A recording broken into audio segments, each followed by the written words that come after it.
Okay, Yeah, everybody had issues, Mayor. okay, we all, okay, and did you call the roll yet, Mayor Pro Tem?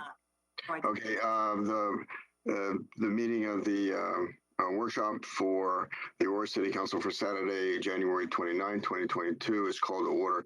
Would the clerk please read the roll? Mayor Kaufman. Here. Mayor Pro Tem Bergen. Here. Councilmember Coombs. Present. Councilmember Gardner. Councilmember Drinsky. Here. Councilmember Lawson. Here. Councilmember Marcano. Present. Councilmember Medina. Here. Councilmember Murillo. Present. Councilmember Sundberg. Here. And Councilmember Zvonek. Here. There's a quorum. Very well. Capital Infrastructure Master Plan discussion, Laura Perry. And Mayor, I have a couple of opening remarks before. Okay, please. Okay. Jim, go ahead. Sure. Okay. So, since we began looking at the capital needs, we've pointed to November 22, this November, as a potential election for a vote to fund our capital needs. And, at this point, myself and the staff have some concerns about trying to make that time frame. One of the concerns is just really the volatility around construction costs, including land, labor, materials, et cetera. It's really difficult time to have confidence in project cost estimates. We don't want to be in a position of asking voters to approve funding projects when we're uncertain of the dollar amounts we'll need to construct them.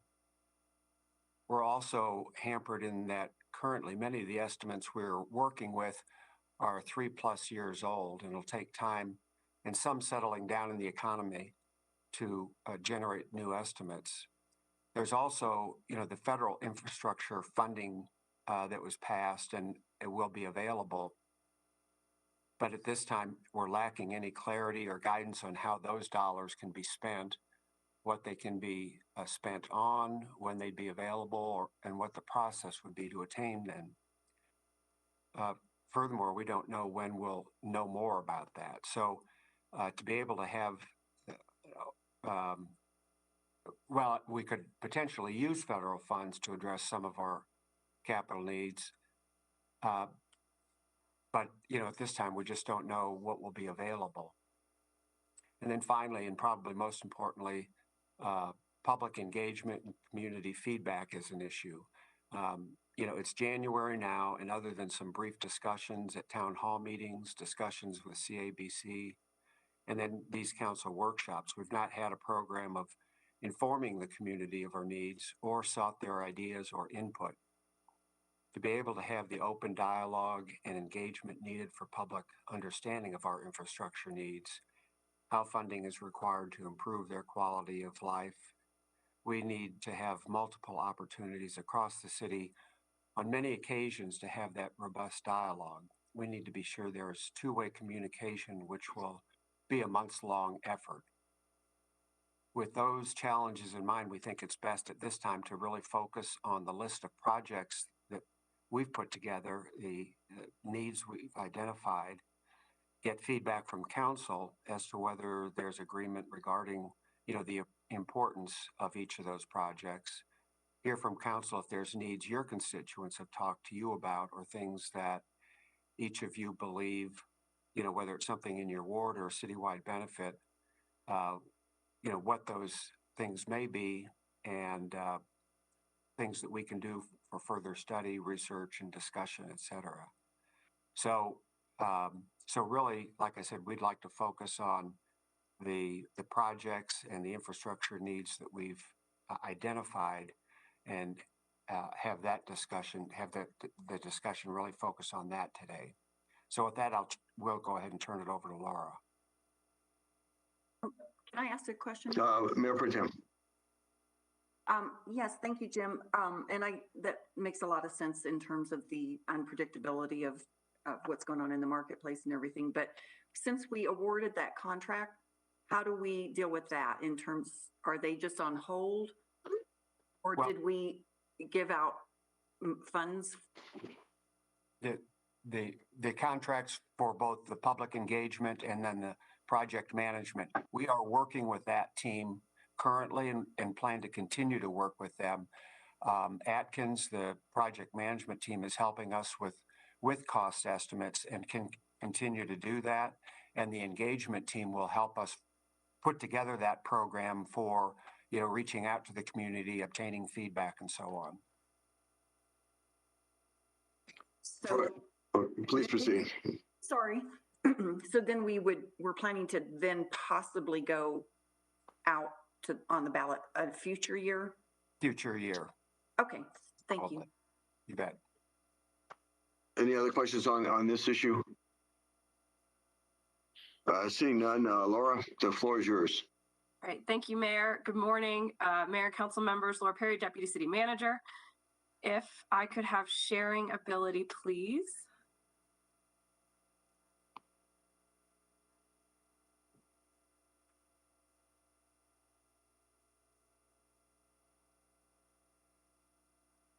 Great.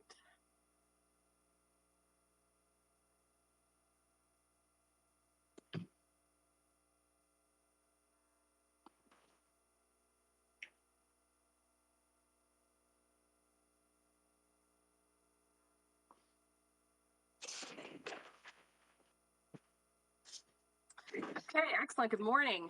So as Jim mentioned, we are here to give you all an update on the capital planning work that we've done over the last year. So today in the presentation, I'm joined by several members of staff to essentially present on the planning process to date, how the city funds our capital projects, solutions for improving our capital improvement plan. We are joined by Lori Weigel today, who will share with you the initial observations from the poll completed last month. And then we have staff to share the individual projects that have been evaluated through the development of the capital improvement master planning process. So a little history as to what's brought us here today to this conversation. So this conversation started in 2019 at the winter workshop, where council granted staff the approval to start the process. From there, $500,000 in 2020 was added to engage in a capital planning process with the goal of going to the ballot for a bond. However, this was paused due to COVID-19, and that budget was not utilized. Then in 2021, we re-engaged with City Council to continue our work on the Capital Improvement Master Plan, and that is where the approval of both the contract with Atkins for program management and Catalyst for the community engagement process were approved by Council that Mayor Pro Tem was referencing earlier. And then throughout 2021, we engaged with City Council on department-specific capital project needs that were identified to get feedback at various steps throughout the year. So a little bit about the problem that we're faced on infrastructure. So the city, unfortunately, cannot focus on future growth while continuing to sufficiently maintain the assets that we currently have. And there are multiple causal factors that factor into this problem statement. First, overall, we have a lack of funds for capital needs. The majority of our funding in the annual budget is dedicated to roadway maintenance, and Greg Hayes will get into a little more detail on that in a bit. Second, we have aging infrastructure and facilities and inadequate funding to maintain our current facilities. So as our infrastructure continues to age to the point where replacement is required, replacement is more costly than preventative maintenance. And we're seeing a lot of our facilities begin to age and bridges age, and you'll hear that throughout the presentation in a few slides. I mentioned spending on roads limits our ability to fund other capital projects. The majority of our budget is dedicated to roadway maintenance, which limits funds for facility replacement, parks replacement, some of those more costly replacement needs. We're a growing city. We have a lot of undeveloped land in the area, and as land becomes developed, that increases the demand for services, as well as infrastructure to support those services, therefore driving a need and demand for additional facilities. And then, of course, As we see more folks come to Aurora, they use our infrastructure, and therefore that results in increased wear and tear on our roads, on our facilities, our rec centers, and that increases the aging of our infrastructure and the pace by which it's aging and leading to that replacement category. And then last, as Jim referenced early on, we have a pretty volatile construction market right now. The cost of services has increased. We've seen labor market challenges in the region. And then, of course, materials and inflation are pretty volatile right now. And we've been trying to get a handle on what that looks like as we're continuing to cost and look at our infrastructure needs. All right. This is, excuse me, Greg Hayes, Budget Officer. I'm going to spend a little bit of time talking about the capital assets and the programs and the funding. The city owns and maintains quite a few properties, over 140 city facilities. That includes 99 parks, 6 rec centers, libraries, fire stations, police districts. There's over 4,000 miles worth of lane miles, 380 traffic signals, and 98 bridges. We're a pretty big city. Got a lot going on there. Next slide, please. So how do we pay for all this capital? Well, the majority of the revenue in the capital projects fund is actually transferred from the general fund, and I'll talk more about that in just a second. We get some other transfers from other funds as well, including, for example, like marijuana, a little bit of money from golf, from a loan that we had to golf. The 2022 budget also had an initial plan to partially cover the maintenance costs. We've talked about the maintenance, the road maintenance issue before. And so in 2022, we started putting in some additional money in from the general fund, a couple $1 million, another couple $1 million from marijuana funds. We're going to prepay the Hogan Parkway and take that money and put it into maintenance. And then, if you remember, we talked about if we end the year better than we projected, which we're going to in 2021, we'll send over another $4 million over for road maintenance. So that will happen. You'll see that in the spring supplemental. So we're starting to work on that. We're not there yet. You'll hear more about ideas to get closer to that later on in the day. Other funds for CPF, relatively small. I'll go through a couple of them in a couple slides, but I do want to talk about the capital impact fees. And I said this during the one-on-ones. These are growth related. They're not for general maintenance. We updated most of them in 2019. So we updated police, fire, general government, parks, library, and recreation. All of those capital impact fees. We did not do transportation. That was a separate study, a different study, and then COVID kind of slowed that down. So we're working on that now. That will be coming back to you in the future. We do get some funds from external sources. It's my favorite type of money to spend is other people's money. It's relatively rare, but when we do get it, it's good times. And a great example of that is the money that we got in from the feds for I-70 in Piccadilly. But it's important. This bottom line statement is important. It goes along with what Laura said earlier. Even in good times, we don't have enough money to keep our existing assets in good shape, much less build new or update existing. Next slide, please.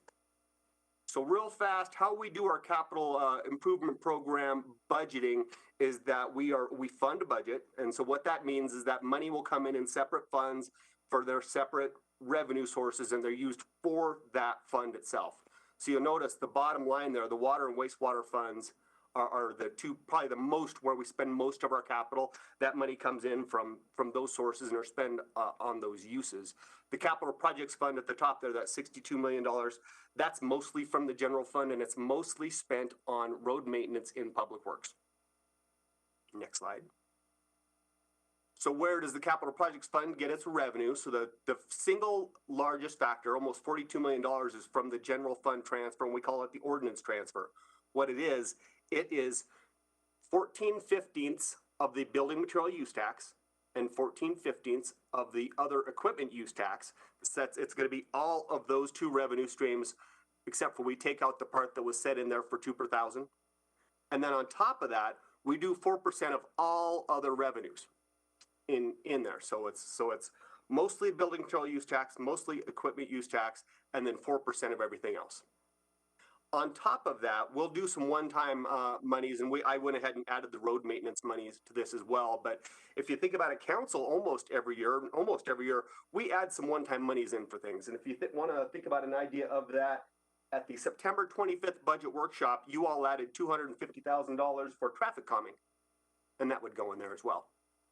The marijuana tax revenue fund gets some money in there, and I talked to you a little bit about that. That's how some of that money that we covered for maintenance costs went in from the marijuana tax revenue fund. We do get in some sales tax from Adam County, transportation sales tax, $2.5 million.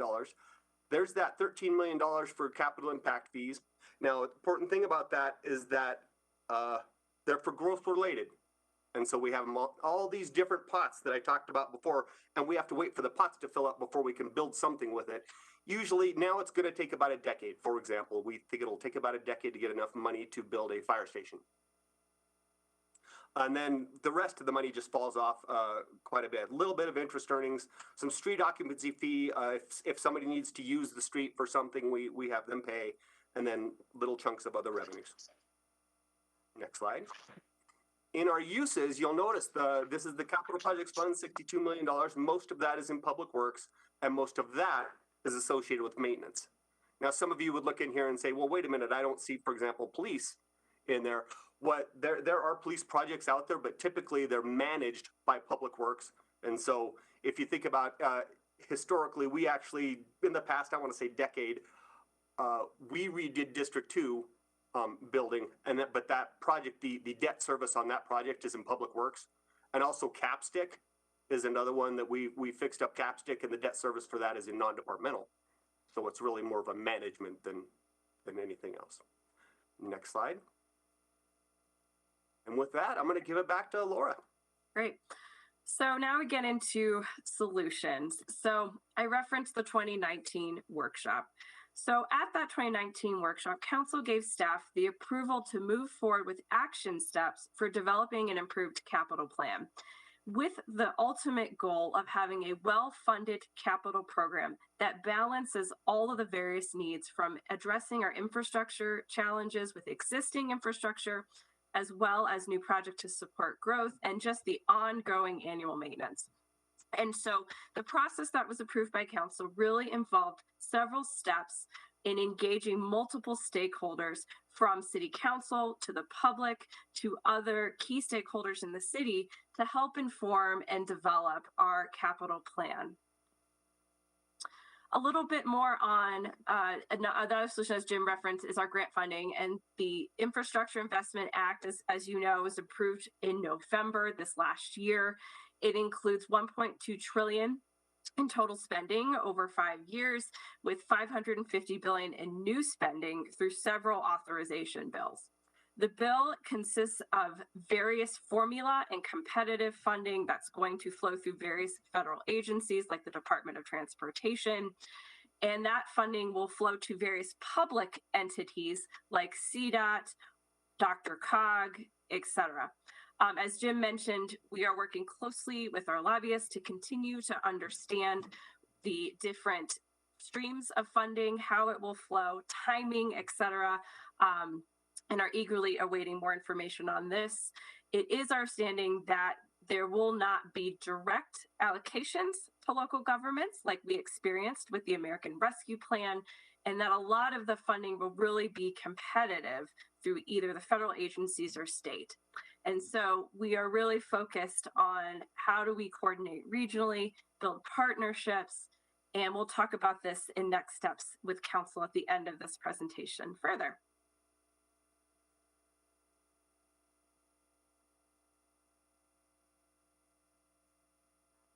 And Nancy, if you could cover ARPA. Hello.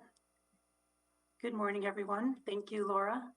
So I'm Nancy Wishmeyer, the City Controller, and ARPA does have some eligible uses where we can utilize grant monies to fund capital projects.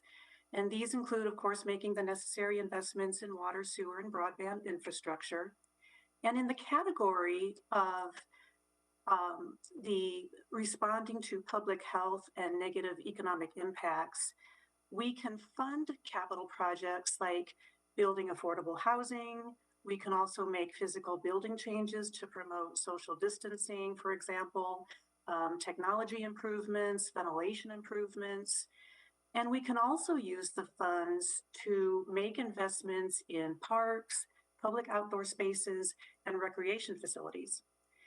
Now, in the revenue loss category, and this is where we can use the ARPA dollars to fund the provision of government services up to the amount of revenue loss that we experienced due to the pandemic.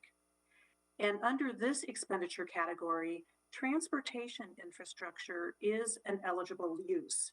So transportation projects like road projects, they can be funded with revenue loss dollars. And this would include both maintenance and pay-go building of infrastructure. But in general, infrastructure spending is not an eligible use of ARPA dollars outside of the water, sewer, and broadband infrastructure, or the amount allocated under the revenue loss provision. And deadlines for spending, I know you've seen this before, but funds have to be spent or obligated by the end of 2024. And as long as they are obligated by then we have until 2026 to fully expend the money. And we will be talking a lot more about ARPA in the next presentation, so we'll be back then to discuss it in a little bit more detail. Thank you. Okay, so next section, as council will recall, in December, we conducted a poll with New Bridge Strategies to understand resident priorities for city projects that could be funded in the future. And I would like to introduce Lori Weigel to share the observations from the poll that was conducted last month. And a note on Lori, Lori has been involved in many polls across the Front Range and in other states. Great, thank you. Thanks for having me today on this nice Saturday morning. Yes, our firm has worked for dozens of cities, counties, school districts, special districts, and even at the state level on ballot measures to fund needs. You all are not the only community grappling with a lack of funding and many stresses on your funding. So we conducted this survey in mid-December, prior to the holidays, of course, among 400 voters throughout the city of Aurora.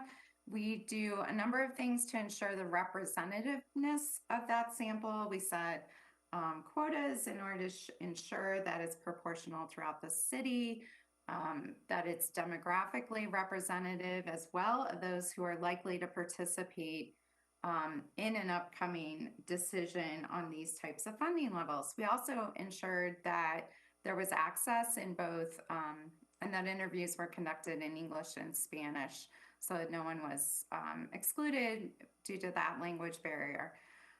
This was not a ballot feasibility test. That's often what we're doing, where we're actually testing potential language and assessing how people respond to that. Instead, we were really sort of understanding individual components that may end up affecting a potential ballot question if you were to move forward.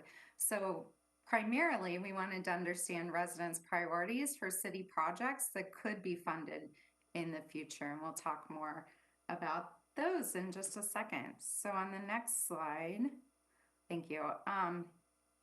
We'll see in a second that it really does provide some clear guidance on the types of projects and a potential funding mechanism. We also saw that when we asked respondents to tell us, were they more focused on new projects? Were they really just thinking about maintenance? You all will be shocked to know that they really want both. They want to provide sort of an equal balance and some emphasis on both maintaining and repairing existing infrastructure, as well as completing some new projects. They definitely connect in a number of different value statements. We saw that addressing infrastructure needs has a very clear connection for residents to importance for quality of life. At least 4 in 5 residents told us that, and higher than that on some other questions. They also had confidence in the city's handling of taxpayer money. That is not always the case, but it definitely aligns with that level of sentiment. That sort of 56% that we found here is in line with what we've seen in other cities, such as Denver and some other major cities along the Front Range.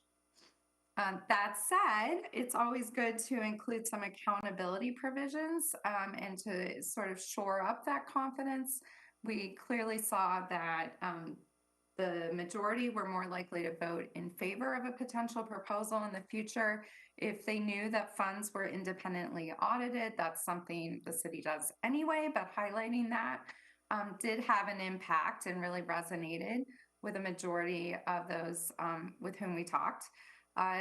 On the flip side of that, a sunset provision didn't really have a major impact. We tested 3 different levels. Respondents really told us that at any of those levels, they were more likely to say that it really made no difference in terms of their perceptions on that particular issue. So looking at our primary goal, we asked several different ways. I'm highlighting the most important one, the one that we use in communities around the country when we're looking at these types of potential funding needs, and asked respondents to tell us, hey, we said there's a lot of different things that could be funded by the city. And knowing that not everything can be equally important, we had them rate each one on a 4-point scale. So they could tell us it was extremely important to them personally that that be funded by the city, that it was very important, somewhat important, or simply not important to them that that particular item be funded. So what you're seeing here in our, at the end of that bar in the black number there, that's the proportion that told us it was either extremely or very important. So had the most intensity surrounding that issue. Those that said it was at least somewhat important are in that column at the end of that. And we tested a number of different things. They were all randomized. We're just showing them in rank order so you can clearly see sort of how things fell out. Now, note, most people, the vast majority of people are telling us that these are at least somewhat important to them. So greater than 85% or higher are telling us that. So it's really why we focus in on the intensity. I would say that roads are really the great equalizer, that we see that both improving travel times and making streets safer was something that connected with 4 and 5, telling us that's extremely or very important across all different subgroups. That one resonated. But we had 2/3 or greater telling us that a number of different issues, whether it was parks or law enforcement facilities that would facilitate training, a homeless resource center, things related to sort of to streets again, like updating sidewalks and lighting and traffic signals and all that, fire stations, and then youth programming and constructing affordable housing. Now, were we to do all of those things, that might exceed your reasonable budget request or funding request. But certainly it's telling us, it's providing some initial indication of where their priorities lie. On the next slide, you can see things that were somewhat weaker in terms of responses. Now, it doesn't mean that those aren't certainly important in some way and that those could be valid needs in the city. It's just respondents are telling us those are less important to them personally, that those particular items be funded. And it does have implications for a potential package that might be presented to voters in an upcoming funding request. Things like an animal shelter, a performing arts venue, things like that were somewhat weaker in terms of that response. But again, sometimes there can be a really passionate group that wants to really get out there and be supportive of that, or there may be additional dollars and through some other way, because clearly there's constituencies for all of these, since we had 2/3 or greater telling us they're at least somewhat important.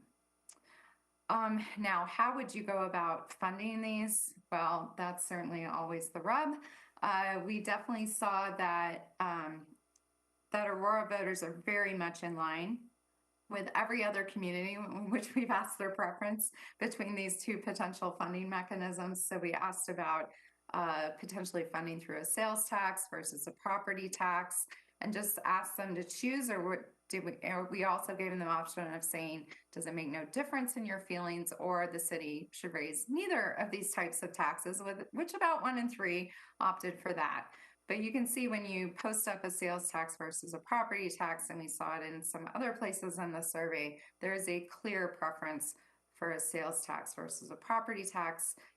In other communities where we've sort of dug into this a little bit more, we've definitely seen that people just think, that outside residents also are affected by a sales tax, and that it's more, they view it as more discretionary in a way that property taxes are not. So, and of course, certainly cost of housing and rising property values plays into that some in our area. So some clear preference in terms of potential funding mechanisms as you consider how to move forward. So Laura, I think, yes, thank you. Can I ask a question on the polling? Absolutely. So when citizens are polled, they don't really necessarily know what property taxes fund, like schools and the county services, the jail, the health and human services portion, versus knowing what sales tax fund in a city. And I think a lot of people don't know. I mean, I get this from constituents all the time. They think we get all the property taxes. And as a city, you know that the majority of our revenues come from sales taxes, which then changes, I think, the dynamic of the polling, because if you have services that are considered important, but they're really typically not funded from a city budget, but from a county budget or a state budget, it gets, I think, it kind of changes the priorities. And I understand the preference on the sales tax versus the property tax, but then again, not having a clear presentation to the public as to, we're not a city and a county, so we only get 10% of our revenue from property taxes. How do you communicate that? Well, unfortunately, it would be very expensive, if not impossible, as you've seen in the challenge in terms of the level of information that people often have. They're not going to fill out their ballot with that level of information. It's simply not going to be there. So we have to typically meet people where they are in terms of their level of information and understanding. And so why I gave you that context for why we often see that preference is less about their understanding of how things are funded in terms of budgeting. It is more, how does this affect me and what I perceive? And so they do tend to think, I have some discretion over how much I spend in terms of buying things. They tend to typically in most communities, they vastly overestimate how many outside residents are helping to pay for sales taxes, things like that. So that tends to be what drives their perception, less an intimate understanding. And it's certainly helpful for you to provide that information, but again, you all are a major city. It's not as if you can go door to door and fill everyone in on budgeting 101. So I think we have to meet people where they initially start. Just a quick point, Mayor Pro Tem. I don't think we're statutorily limited in terms of going after property taxes, as the county is not limited for going after sales taxes. I think school districts, I think, are very different. So I just want to put that point forward. I think Adams County did their open space via sales tax, and actually Arapahoe County did too. Yeah. Mayor, this is Zvonik, real quick. Just one other point with property tax. And look, I'm happy we're not moving forward with this for a number of reasons, and I'll touch on that later. But we also have to consider with property tax increases that they're still affected by the Tabor cap. They haven't been debreached in the city, so we could raise more, but eventually we would just be returning that money to taxpayers. Good point. Good point. Mayor, Councilmember Murillo. Councilmember Murillo. Thanks, Mayor. I was wondering if you could talk a little bit about the demographics of the people who took the survey. Sure, absolutely. Keep in mind that we were looking at people that could participate in a future funding decision. So it's not going to align exactly with census data for the city. So that means that it is somewhat older. It's going to be more property owners. It's going to be slightly less diverse than if you were to look at the overall populace. But we had. Can I jump in really quick? Because you said that this wasn't a ballot test poll. And if that's the case, why would that matter? Because that to me sounds like you're looking for demographics of an electorate rather than the sense of the community. Right, but we also have to recognize that eventually you would be asking people, we were asking people what they would want to be funded and not just what, it was not a sense of the community in terms of, well, meaning it's not a ballot testing feasibility survey because we were not putting forward Tabor language and a preferred package right out of the gate as we would normally do. But we do need to understand and talk to people. But the audience you were polling was likely voters, which, like you just said, would actually it looks the voting electorate of Aurora looks different than the actual citizens. And I think if you wanted to get a sense of what the city wants, it would and I think this is where Councilmember Murillo might be going. It should look more like the city and less like who turns out in an election year. To me, that's what differentiates this from being a poll looking at ballot feasibility versus actually trying to understand what the city wants.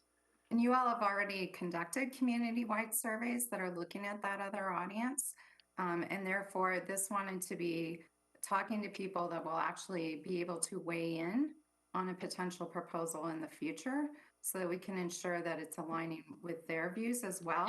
It very much lines up with many of the things that you've seen in the other community-wide survey. So I think it's very much in line and with that data, and I think others on this call are probably better to be able to compare those two. But yeah, we've got all the, I don't want to spend an hour, but I've got all the demographics right here if there's particular aspects you want to talk about. Well, I think that high overview is sufficient. I don't know if it'll be helpful to go through every granular piece. That was kind of my point and concern. I would be curious to potentially compare the outcomes here against the outcomes that we have acquired through other community surveys. I know there's limitations to both, so I'm not going to just, say that all of a sudden, if they do align, that means those priorities align. But that would be something for staff that I'd be curious to follow up on. But yeah, it is, suffice it to say, it is concerning that, and I don't think this is, I think it's generally, a limitation when we talk about who might be voting versus who resides in the city. There is a disconnect that's just bore out in data. So thank you for that. And if I could add that, the city has tried to do biannually a community satisfaction survey. And so I believe we're in the process of conducting that now, which is trying to reflect the community in terms of who we reach out to. And so we should have results of that, I think, this spring sometime. And it does ask questions about community priorities. Further questions, Lori?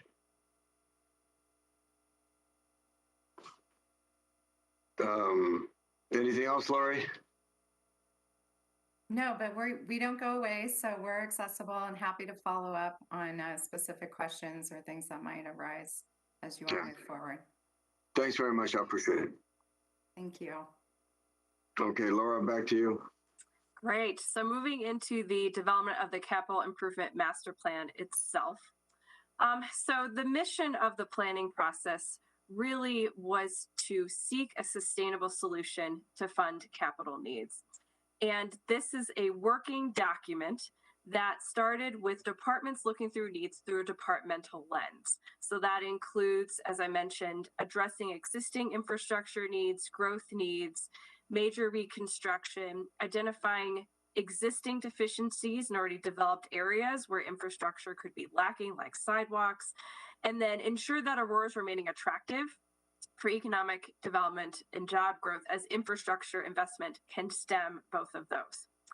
Equally coupled with that is the need to build the organization for long-term delivery of capital projects, making sure we're supporting our infrastructure needs and the spending of our infrastructure dollars with the appropriate resources to deliver.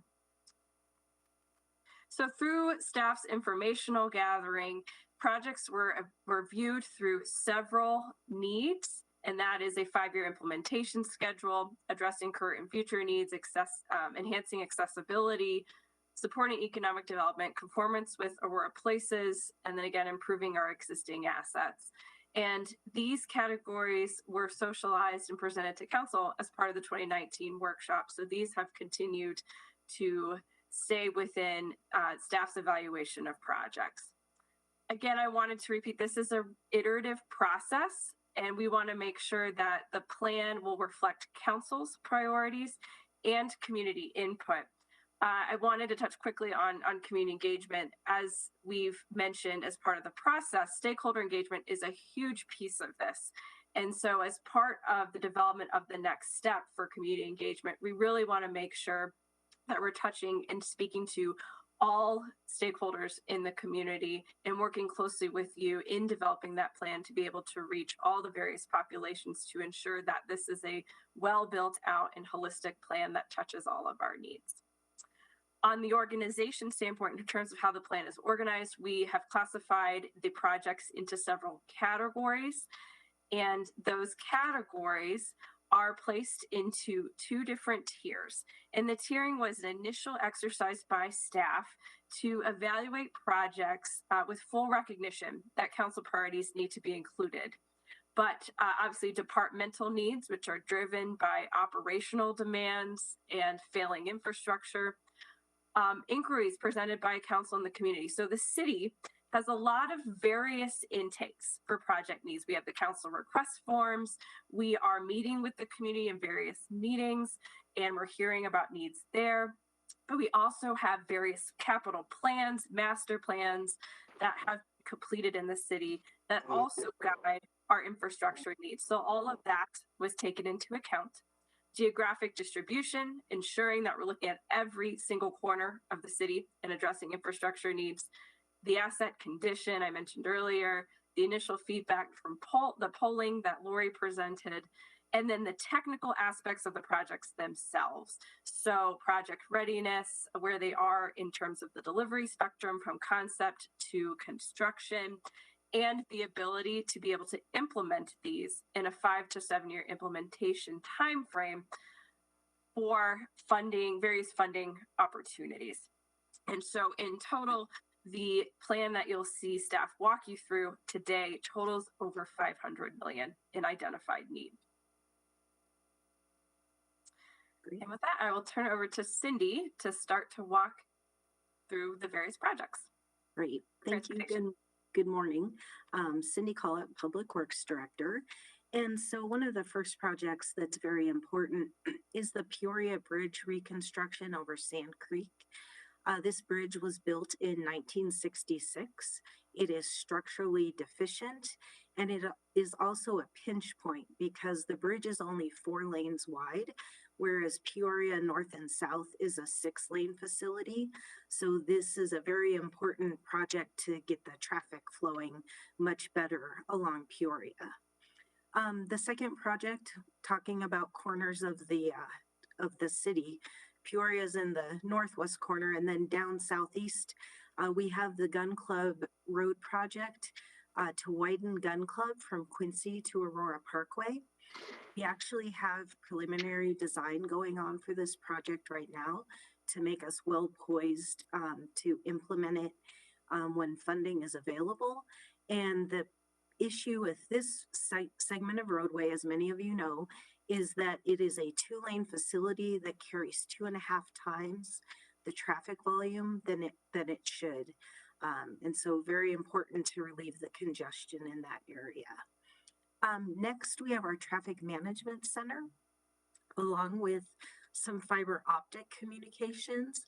And the idea here is to build a traffic management center at our north satellite facility and install some fiber optic communications. It will allow for real-time traffic management and also help improve travel times throughout the city. The next grouping that you see is our roadway maintenance backlog. We've talked to all of you a lot about the $43 million that we have in backlog for neighborhood streets, collector streets, and arterial streets. And that 43 million is split between almost 25 million for neighborhood streets, 6 million for collectors, and about 12 million for arterials.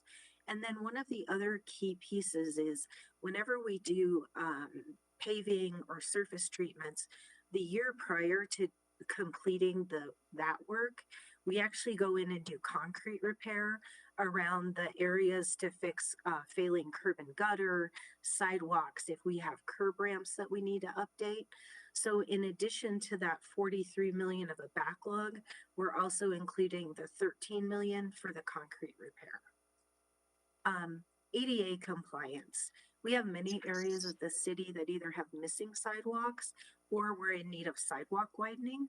So we propose to allocate about $3 million per ward so that we can begin to address some of these ADA compliance issues and chip away at some of those missing sidewalks and the sidewalk widening. And then for arterial construction, we're proposing to include Tower from 6 to Colfax. This is really important for Buckley Space Force Base because it will give them a direct connect up to I-70. It does include building half the section of Tower from 6 to Colfax. And there is a large bridge that will be necessary over Sand Creek, but it will provide a big benefit and direct connect for not only Buckley, but for the general users every day. And the last one that I'm going to highlight, because it was a question that came up during the council one-on-ones, is Quincy from Gun Club to Powhatan. The $15 million that you see there is only the city share, but this will provide enhanced access not only to Aurora Reservoir, but also our Southeast Aurora Maintenance Facility. And as many of you know, when we have large events at the reservoir, this 2-lane section of Quincy does not handle that traffic at all. So we propose to move that forward. I will note that Arapahoe County has completed a preliminary design, and I don't believe they currently have funding identified, but that is another important project for the city. So thank you.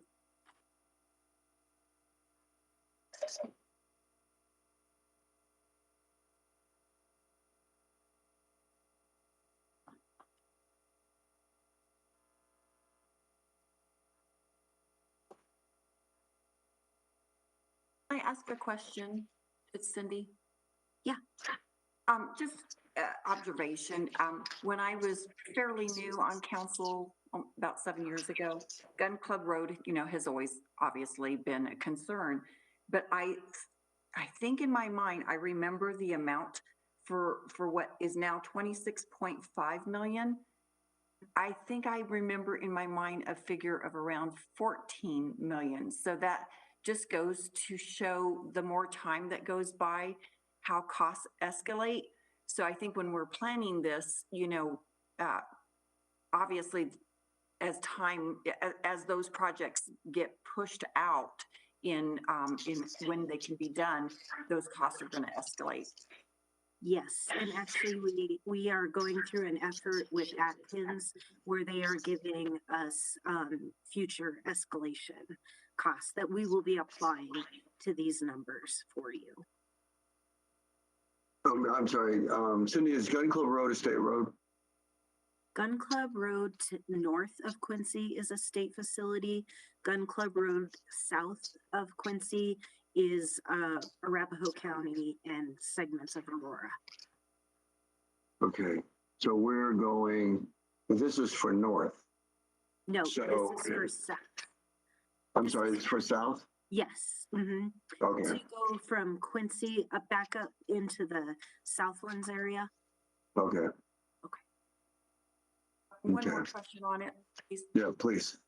So just to that point, Mayor, so since Quincy North is a state highway, that would fall under CDOT. And we would try to get funds from the state, from that infrastructure bill. Is that right? They have they've identified Gun Club North as an issue.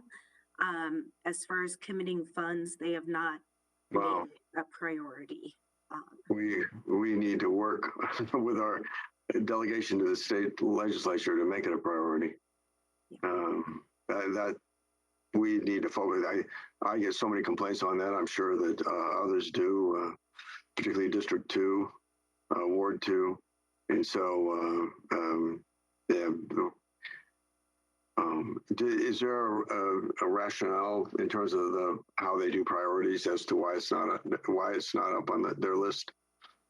Because they need to put my understanding and my take on it is they need to put all their resources to the interstate highway facilities.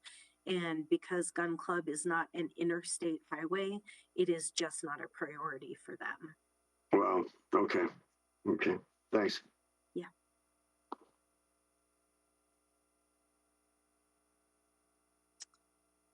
Okay, moving on to public safety facilities. Jason. Good morning, Council. So the first on here is the public safety radio system. So the public safety radio system has an expected end of life of about 2030. So beyond that point, the public safety radio system is not expected to be supported beyond that for the manufacturer. So we want to make sure this is on the list and that we have it on our long-term capital planning needs. At Capstick, which is the City of Aurora Public Safety Training Center, we have a couple projects on there. One of them is our emergency vehicle operator course building. We'd like to build a small classroom space with restrooms out on our driving track. We think that would, one, provide us sort of shelter in case we started getting inclement weather. Right now we can stand out sort of on the facility, but this would give us a place to both review the results, do training while we're waiting to get onto the track, and then review the results of what just happened in terms of the training. And then that would just provide for more efficiency. Right now they're having to shuttle all the way back to the main building, and so this would free up classroom space in the main building and just be a little more efficient in terms of the operations of our driving track for both police and fire. The next thing we'd like to do is look at an expansion of the Public Safety Training Center. The good news is it is a heavily used facility. Both of our departments are about fully programmed in that space. And so what we'd like to do is look at expanding that facility to include additional classroom space and some potentially some additional specialty training operations. So we'd like to look at, can we get a scenario village in for both police and fire so that, we could practice, sort of joint operations in terms of entering into different, circumstances, whether it's, sort of confined entry or other things like that. We'd like to have some additional specialty training for that. So that's something we want to, we know we're about at capacity for our current thing. So we want to put that on the list. For fire, we have a replacement of Station 8. Station 8 is the one that is directly across the street from the Aurora Municipal Center. Council added the ladder truck back to Station 8. That's the station that really has reached the end of its useful life, and so we need to replace that. We do have a line item on here for interior improvements at a number of different stations. We're looking at interior remodels at stations 1, 2, 3, 7, 10, 11, 13, and 14 that would allow for enhanced efficiency and hopefully extend the life of those facilities and improve the overall health and safety of those facilities. So we have those on there. And then finally, we do also have a replacement for Station 4. Also on here. So again, another older interior station that is, located on a pretty small lot, like Station 8 is. They're on less than An acre lot, typically we're looking for about 2.5 acres now, just to fit the current standard design for our stations that we've built for our new stations. So we'd like to, sort of replicate that when we look to replace stations 8 and station 4. And then on the police side, we would like to provide a new evidence storage warehouse. Currently, our evidence storage is really spread out over a number of different areas, including in the headquarters building, and then other areas. So we really think that we need to consolidate that and really have a purpose-built evidence storage warehouse that would make for much more efficient overall storage of our evidence and operations. So we'd like to do that. So it's obviously a large price tag, but as Laura noted, we are a growing city. We continue to see a high volume of cases, and so having appropriate and modern evidence storage warehouse is important for us to do. And then finally, we do have a line down here for improvements at our district buildings. There's a number of improvements that could be made both at districts 1, 2, and 3, and this would provide funding for that. And so we would like to see those improvements just like we did for fire, to sort of go through and extend the life of those buildings, make them more modern, and just make them better suited for our officers and staff that are serving out of there. So any questions on the public safety items? DCM Bachelor, this is Councilmember Sundberg. If I could ask you a question. Yes, sir. Is there a goal in mind for when a District 4 police station would be built in the expanding Ward 2 area? So that's something we're looking at. We would probably continue to look at that for our new stations. You'll notice that we don't have any new fire stations or new police facilities on this list. We would look to the capital impact fees that we're currently charging as the funding source for our new facilities. Council a few years back did a significant increase on our capital impact fees, and that provides a funding source for those facilities. So as far as District 4 goes, that's something that we are discussing with police. We're looking at. We've had some discussions out in the area south of the airport, both for fire in terms of what their station needs are going to be out there, but also for police, so that we have some kind of facility out there, whether that's a District 4, whether that's sort of a major substation, where we have parking and other facilities for our officers to really sort of cut down their commute time. That's something that's in the planning process and discussion process now. Okay, thank you. Mayor? Oh, I think there's 2 of us. Tim, go ahead, then Councilmember Lawson after you. Oh, okay, thank you. My question is on my area. I get a lot of questions on, we have 2 sites that are identified for potential fire stations. One is in South Shore and one is in Blackstone. And I understand that the one in Blackstone, which is not built yet, would be only a temporary firehouse until the South Shore fire station would be a permanent one. So I guess along the same lines as Councilmember Sundberg, those are, you said, would be funded through the impact fees. Can we get kind of a timeline of when those impact fees can actually fund a fire station? Because I'm just asked all the time, when is it going to be built? Sure, happy to get you all an update in terms of what those growth plans look like. And a lot of that is based off of development, call volume, and need. So we're happy to get you all an update. We can take that to. So, for example, in my area where there's houses being built every single day for years and years and years. I think when we do the population census, I'm probably at 80,000 residents out here. So then that's what funds that impact fee is per house, right? As per each house is built. Correct. Yeah. Each new house pays the capital impact fees, as do multifamily units, and then those are booked into the capital projects fund. We track those, and then, we use those as the funding source for the new facilities associated with growth. Okay, thank you. Councilmember Lawson? Yes, Jason, I have a question, and I'm looking at this probably from a more at-large perspective.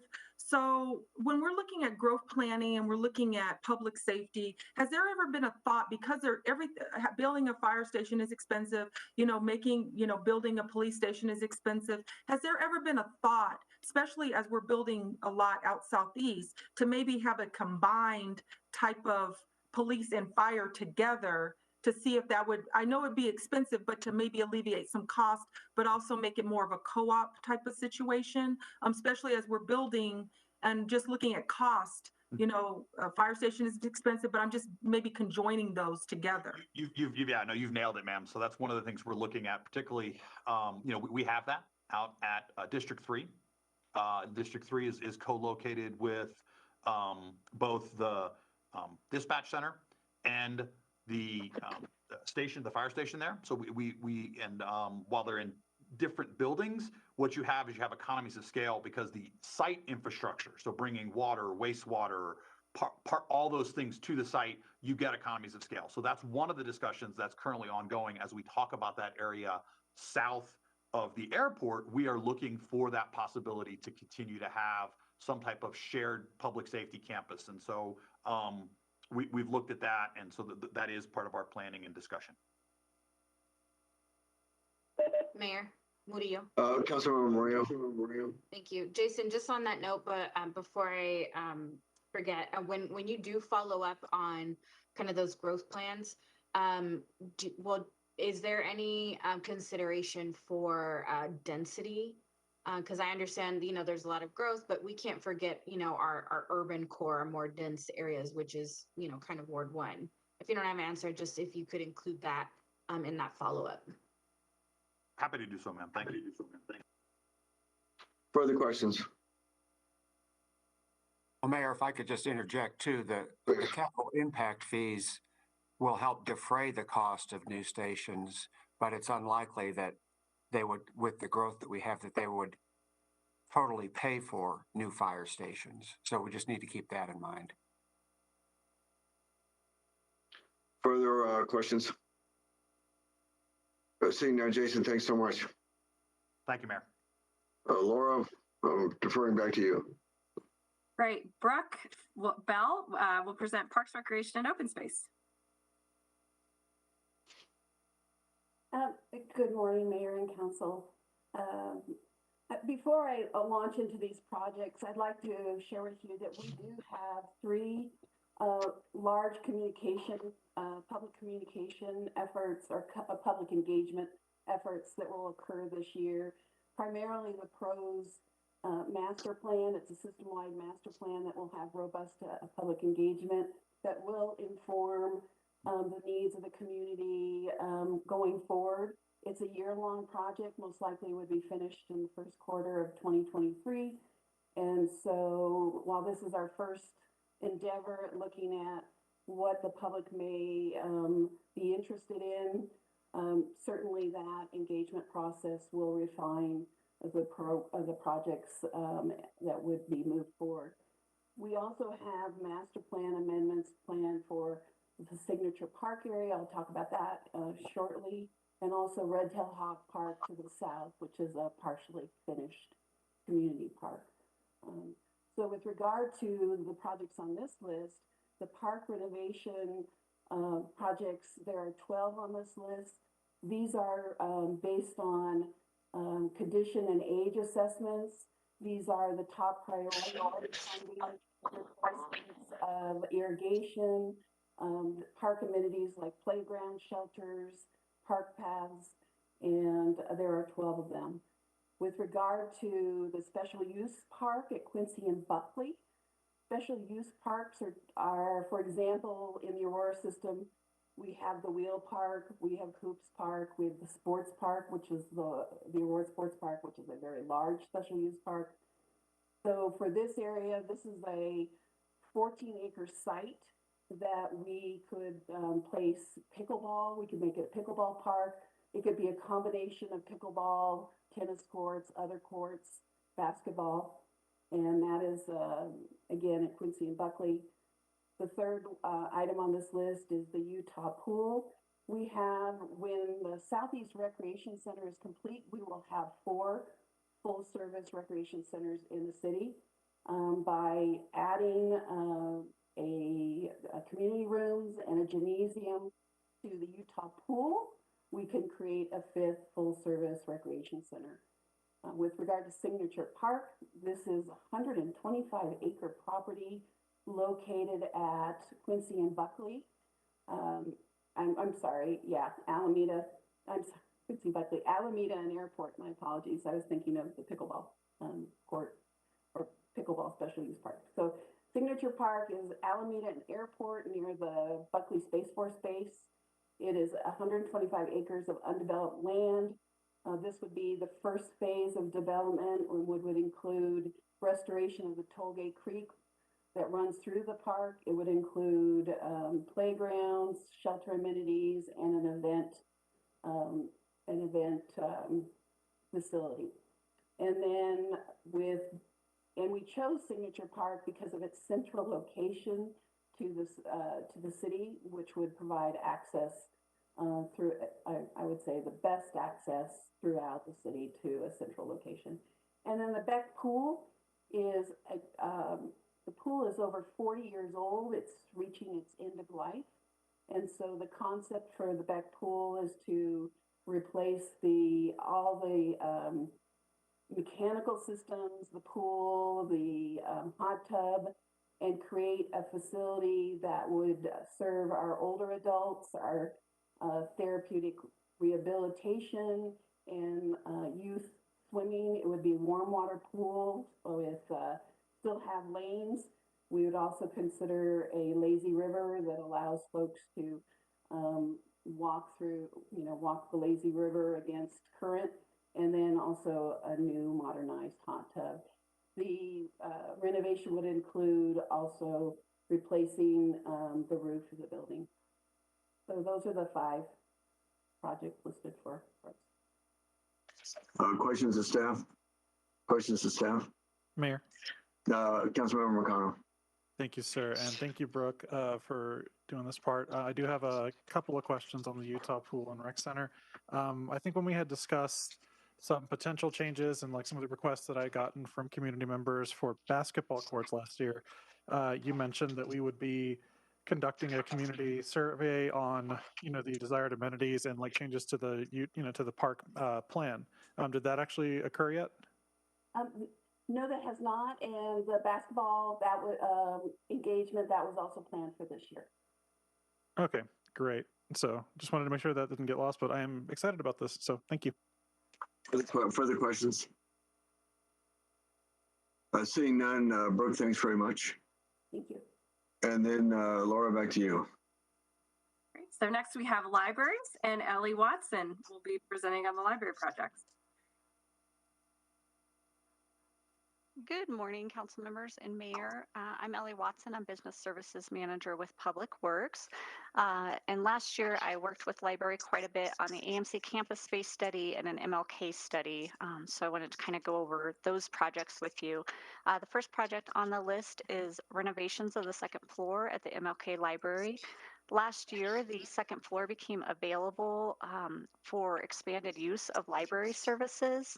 And so we did kind of a schematic design of ways to utilize that space to kind of bring people to the building and activate the building a little bit more. It involves things like maker's space, moving the adult computer lab from downstairs to the second floor. That allows for an expansion of the computer lab, while also allowing for a kind of reprogramming of the children's space on the first floor and keeping those separate spaces.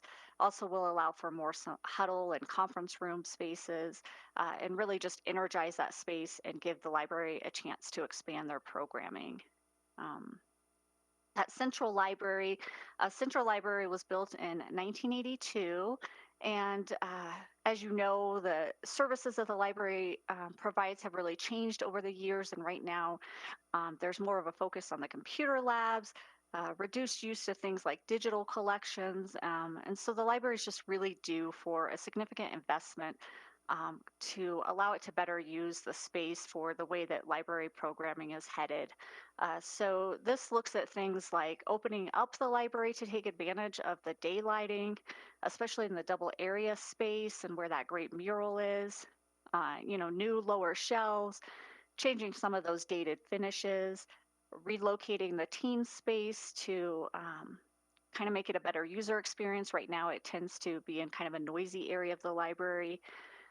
Integrating staff more fully throughout the library, redoing the checkout space, addressing underutilized space on the upper level where there is an old studio that could be a kind of a conference area or a maker space, and more computer labs, computer areas, classroom huddles down on the lower level. The renovations would also address some areas of concern that are difficult for with our patrons with mobility issues or parents with strollers. There's a very small stairway and a very small elevator. So these renovations would look at ways to address that as well. On the tier 2 side, we have the Northeast Library, which would be a new building at a to be determined area of the northeast area of the city to expand our services to the other growing areas of the city. And the other two projects are renovations of Mission Viejo and Talons Reach. As mentioned, they're facing the same thing that Central Library is, and that the way we provide services and the programs that libraries are known for now have changed. So this gives us a chance to refresh those areas and provide the renovations that we need moving forward.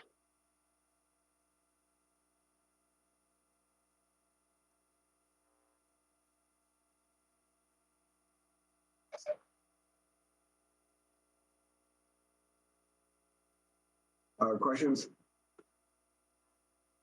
Questions of staff? Questions of staff? Councilmember Moreno. Thank you, Mayor. Thank you for the update. Just numbers wise, just if you look at this chart, there's just as like, I mean, compared to the rest of the other libraries and other wards, the MLK library is, I guess, just significantly lower in terms of the amount of resources and renovation. Is that because it's a newer library? It's smaller, I guess. Can you talk to me a little bit about that? Sure. Well, so this particular line item only addresses the second floor, which is about 7,300 square feet. So a pretty small area. It does have, the study had some minor changes to the lobby area just to make it more innovative with some new furniture and colors, but it doesn't address the first floor at all. So that is another area that could be looked at. The particular space that we were looking at was just with the goal of activating that second floor space that had recently become available. Whereas the central library is 55,000 space. And that's the whole library, right? Correct. Is it the whole library for all of the other libraries as well? Yes. So Northeast Library, that's high because it includes some land acquisition costs. So it wouldn't be probably as large as the Central Library, but that's why that dollar amount is so high. Talons Reach is a newer library, but a little bit more sizable. And those numbers are, we haven't done the kind of schematic design like we did at MLK or the space study at Central Library. So those are just kind of based on the square footage to do what I'd call a refresh. Is there any capacity or, sorry, Mayor, can I have a follow-up? Please. Thank you. Is there any capacity that, or need, I guess, just if it's just the second level, is there any future where the whole library is being considered just like these other libraries in Ward 1? Well, I don't want to speak for library staff or step on Laura's toes, but I would say yes. I think that we could definitely look at it wouldn't be, I don't think, a significant cost because it is rather a small area there on the first floor, but that area could use some investment as well. Yeah, and I guess I would also add, if I could, it is a newer library, so many of the other libraries were really trying to address ADA considerations. And within the MLK library, because it is newer, there are not as significant issues as there are at some of the older libraries, given their age. Yeah, I hear you.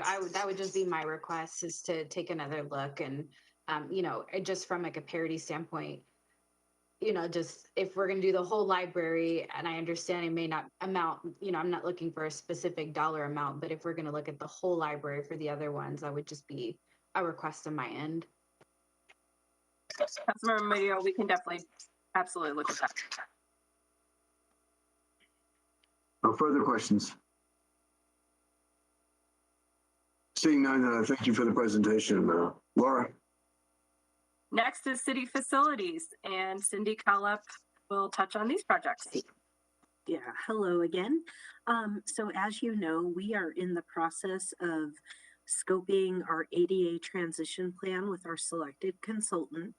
And as part of that, not only will we be looking at sidewalks and other facilities, but we're also going to be looking at city facilities. So we have a line item in here for city facility ADA improvements, and that will be informed by the ADA transition plan. So more to come on that topic. And then I think I'm going to turn it over to Jessica Prosser to talk about the animal shelter items. Sure, thanks, Cindy. Good morning, everyone. So there's two line items here. One is more of a renovation and one is more of a new facility. So I'll start with the renovation.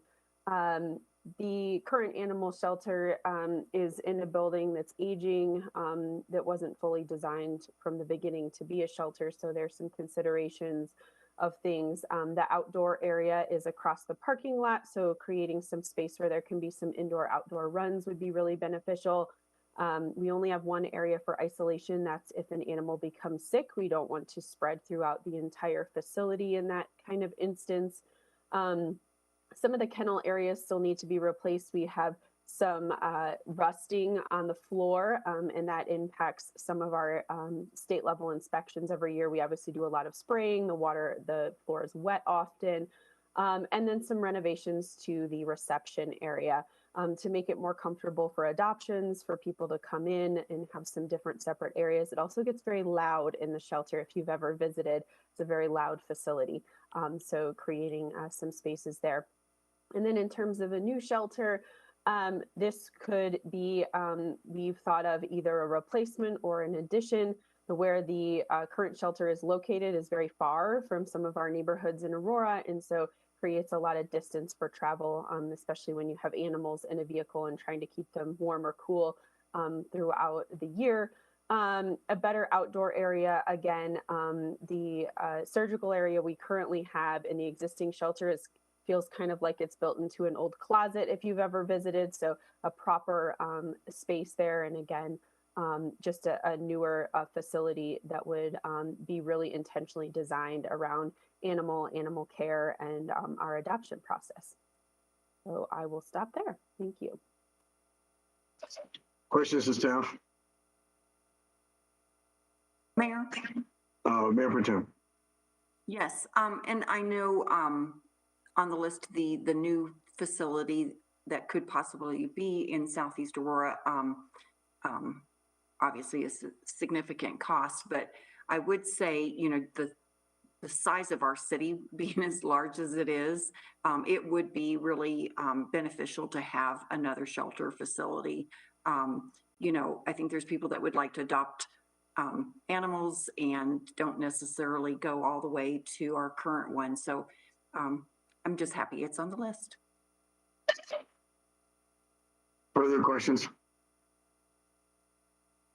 Seeing none, thank you very much. Laura? Excellent. So this slide outlines our proposed next steps with City Council. So you heard today the list of projects that have been identified by city staff as our starting point for conversation with you all and of course with stakeholders. So we would like to continue the development of the capital improvement master plan, which includes continued refinement of project scopes and costs. We heard today a couple of suggestions for us to look deeper at a couple of scopes, and that we are continuing to monitor also inflation and escalation in the market. So we want to continue that costing exercise, continue our discussion with you on your project priorities that you're hearing from your wards or from the citywide perspective. That's very important to this conversation. And then next, we'd like to draft a community engagement plan and identify timing for when that community engagement will occur. And that engagement plan will include, as I mentioned earlier, really trying to touch every part of the city, making sure we're getting voices to the table, that we're educating the public on the city's capital needs, as well as intaking what their needs might be as well through various exercises. We also want to leverage any other community engagement work that'll be occurring. So you heard from Brooke Bell earlier that Parks is engaging on a master planning process. So how can we leverage the work that the city already has planned for the next year to help inform the development of our plan?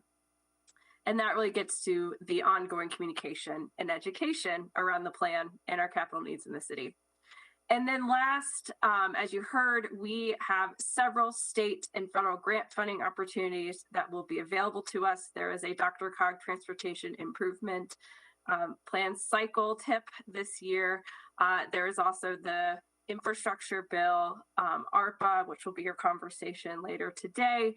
And so we would like to continue to analyze these opportunities, take our time, and work to identify project candidates and potentially regional partnership opportunities for further discussion with you all to evaluate in moving forward in applying for various opportunities that we're going to see throughout the next year.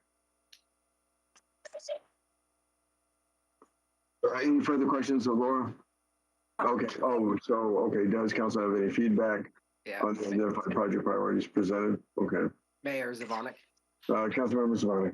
Yeah, so thank you everybody for this presentation. I in addition to the challenges I think that Jim outlined at the onset of this about the volatility of the price, I think that one of the bigger challenges that wasn't mentioned is just the fact that taxpayers are being hit with higher cost of everything. Their house, they're being higher cost at the grocery stores. So I think not moving forward is a good idea, because I think that taxpayers are very unlikely to want government to accept that government's going to add to the cost that they're already facing as a result of inflation and everything else. But I think as we look at moving forward, I think it's clear that we have some very big priorities and needs that need to be met in this capital project outline that you gave, everything from roads to libraries and everything in between. And I don't think we can wait until the taxpayers have an appetite to increase taxes, because it's not going to be this year. I can assure you it won't be next year. And I think we have to start addressing some of these things now. And I think one of the ways we ought to do that is, I know that the entire package to do all of this was $550 some odd million. And I had asked Greg Hayes what the debt maintenance on that was, and it was about $38 million a year.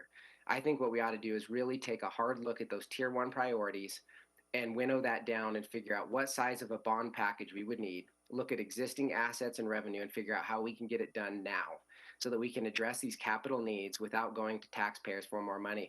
The other two potential sources of funding that we have in the short term, one, we're having a conversation about ARPA today. I think we ought to look at those projects that are eligible for ARPA funds and make sure that we're dedicating them there to get some of these projects off the list.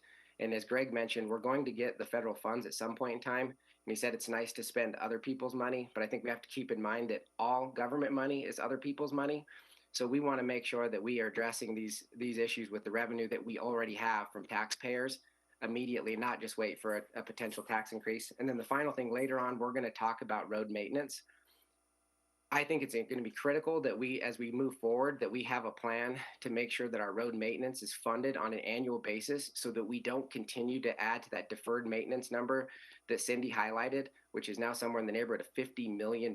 Let's make sure that on an every year basis, our roads are being repaired and maintained so that that number can continue to start growing. So I think we ought to look at not just what we need to do to position ourselves to go to the taxpayers and ask them for more of their money next year or the year after, because that's down the road. Let's start addressing some of these needs now and looking at the assets and revenue we have and what type of bond package we would need to meet those priorities.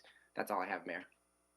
Well, I want to add one point in that I've been here for a little over 2 years, and I think I saw maybe a temporary initiative to make, in terms of the operating budget, to cut it because of concerns about declining revenue and COVID that didn't materialize at the end. But it would be nice to see some initiatives to make make our government more efficient in terms of its operating budget, to be able to apply some of those savings to the capital budget. And so it would be nice to see that.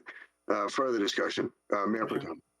Yeah, and I was actually going to kind of just piggyback off Councilmember Zvonek, because when I had my one-on-one, we kept talking about going to the taxpayers for a city tax, sales tax increase. And I also asked, why are we going that direction, and why would we not just do a bond package similar to what Denver did? So I do like that idea. And I guess Councilmember Zvonek said that he checked it out on the total debt maintenance. It would be $38 million a year. So is that a certificate of participation type of thing, or is that different in terms of how to finance it? Councilmember Zvonek. I believe it would be a general obligation bond, but Greg, correct me if I'm wrong. It would be a general obligation bond, and that debt maintenance would be paid for with the revenues, whether it's from a tax increase or existing revenue. But I just asked Greg what the annual debt maintenance would be roughly on, and I don't want to put Greg into an exact number, but he said roughly $38 million for a bond that would cover the $550-ish million for the entire needs. But as you saw, it was divided between tier 1 and 2. Yeah. And like I said, my suggestion would be to really dive into those tier 1s and say, what are those things that are needed right now? It would be a much smaller than $550 million. Determine what that annual debt maintenance would be, and then look at existing assets and revenue sources that we could dedicate towards that. And I know that that's going to require some tough conversations about what our priorities are. But again, if capital is a priority in doing this, then we should start having those conversations and not just keep waiting for the day in which we can go and ask taxpayers for more money, because I don't think that's coming anytime soon. Okay, so Greg, are you on the call, Greg Hayes? I am. So a general obligation bond versus a certificate of participation, is the general obligation, is that where you put your assets as collateral? So, and I'd like for Terry, I know that she's on the call, I'd like her to speak as well. I do believe with the general obligation bond, we would go out and get a vote of the people. We could do a COPS. We would need to have already have the existing revenue backing in order for us to do that. In order for us to do this, we would have to have $38 million just of money sitting around. Okay. It's not specified for other uses in order to do the COPS. And Terry, am I correct in how I'm saying that? Yes, I guess one point I'd like to mention is that if you're going to do a COP and it's transportation related, you're going to have to pledge other assets to those types of financing. And that becomes very problematic when we think about all the roadway projects that you've seen here today. Some of the projects that you have listed, the asset themselves, such as a rec center or a library, may be able to support a COP. But the whole point of doing this as a general obligation effort is that you don't have to pledge those assets. Okay, Vote approval and support for the debt, but we do need to have the revenue that will then repay the debt, obviously. Right. Mm-hmm. Okay. Well, and Terry, if I could, okay, go ahead. Oh, I was going to say, I appreciate the clarification. I couldn't remember which one where you had to pledge and which one you didn't, so I appreciate that. And Terry, the certificate of participation would not require a vote of the people, but the general obligation bond would it not? That's correct. That's correct. Okay. Mayor, this is Teresa Sedmak. I just want to clarify that it would probably not be a general obligation bond. It would be a sales tax revenue bond. So it would be backed by the revenues that came from the sales taxes.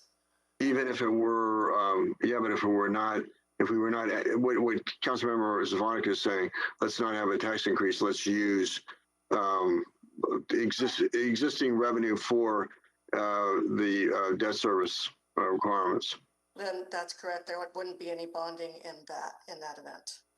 Well, there could be There would bonding, be bonding. but there would not be, but it would be a general obligation bond, right? Can you do a revenue bond? I guess you could you do a revenue bond when they're not increasing taxes? If you did any bonding other than COPs, you'd have to go to the voters for approval. Okay, okay. I'd Okay. interject. It'd be like what we do with the marijuana tax on the rec centers. So we pledge the marijuana tax revenues and then borrow money based on that pledge. Correct. That's exactly what I'm talking about. And just to clarify, you could do a revenue bond question without increasing the revenue. You would just have to have revenues available to repay the debt. So you could do that. It would be without raising taxes. You would be asking taxpayers for the approval to issue debt. Correct. Correct. Okay, Councilmember Marcano. Thank you, Mayor. So I appreciate the conversation we've had so far. Although from my perspective, I just want to caution against leaning into austerity measures. I don't think that that's served other jurisdictions across this country very well historically, and I don't see why we would be an exception. Also, I just want to point out that the interest rates that we would pay on a COP or GOB is pretty intense. I think that this is something that the mayor had proposed actually last year for a discussion point that I don't think ever actually happened. But I remember in the backup, we would be almost paying double the cost of a smaller bond just to take care of our road maintenance deficit, for example. I don't think that that's a wise use of taxpayer dollars. That's a tremendous amount of money to blow basically on debt service. So if we're going to consider this, I would like to see a comparison of what these different financing options would look like. So long-term interest on a larger bundle of public debts versus shorter-term, more project-based financing that we'd be able to actually undertake if we do successfully, ask our residents for, a small tax increase. I would actually, like to see us go the property tax rate, but that's or property tax route. That's a different discussion, though. And I'd also like to see if we can, maybe sunset any kind of increase and earmark it strictly for the projects that we're talking about here. I just think we already run a really lean and mean city. We're actually one of the best, I think, financially managed cities in the country. I think we got that award last year or the year before last. So there's not really much fat to trim. And a lot of people already depend on the services that we do provide. So going through and cutting services, which I believe is what I'm hearing, is I think a foolhardy thing to do, especially when our community is asking us to do more, not less. Okay, well, I'd like to see Councilmember Zvonic's proposal actually see if we can work the numbers in terms of if there would be proposals from coming from staff, certain options in terms of where what is. It's not so much. It's not really cutting services. It's the fact that we run a fairly inefficient government. And so it's a question of where we can be more efficient. Further discussion. Murillo. Councilmember Murillo. Thank you. Yeah, I guess I've flagged, I guess, what in other conversations, what I think this conversation might evolve to. And to me, we're saying a lot of words here, but my concern is that, yes, we're going to cut services in the future. In a time where, exactly as Councilmember Marcano mentioned, that's the opposite of what people are asking us to do. So, if we want to frame it as inefficient government, I mean, we've gotten awards. When we want to benefit from those accolades, we're more than happy to share that we've received awards as such. But, when we have these conversations, we're quick to ignore that. And, we are a nonpartisan board. But those are talking points that I hear that are very partisan. So I think it's incumbent upon us to just, again, be fully aware. I'm just expressing my concerns that we might cut services that are really critical for folks in a moment that's really important. And I don't want to see that that's happening. I think roads are important as well, but I don't think it should be at the cost of other critical services as well. So I just, a word of caution on my end. I hope that that's not where this conversation evolves to. I'm happy to review any proposal, and I agree that the debt financing should be adequate as well. We shouldn't be, again, prioritizing, something that sounds nice, even though we're taking on an exorbitant amount of debt. We've seen that not work in our favor. We've vetted proposals for, developments out, in the eastern part of Aurora, where it was originally 9%, and we got it down to what was like 3% or something, right? So I think that transparency on the financing is going to be really important. But my overall caution and concern is that we're not going to cut services.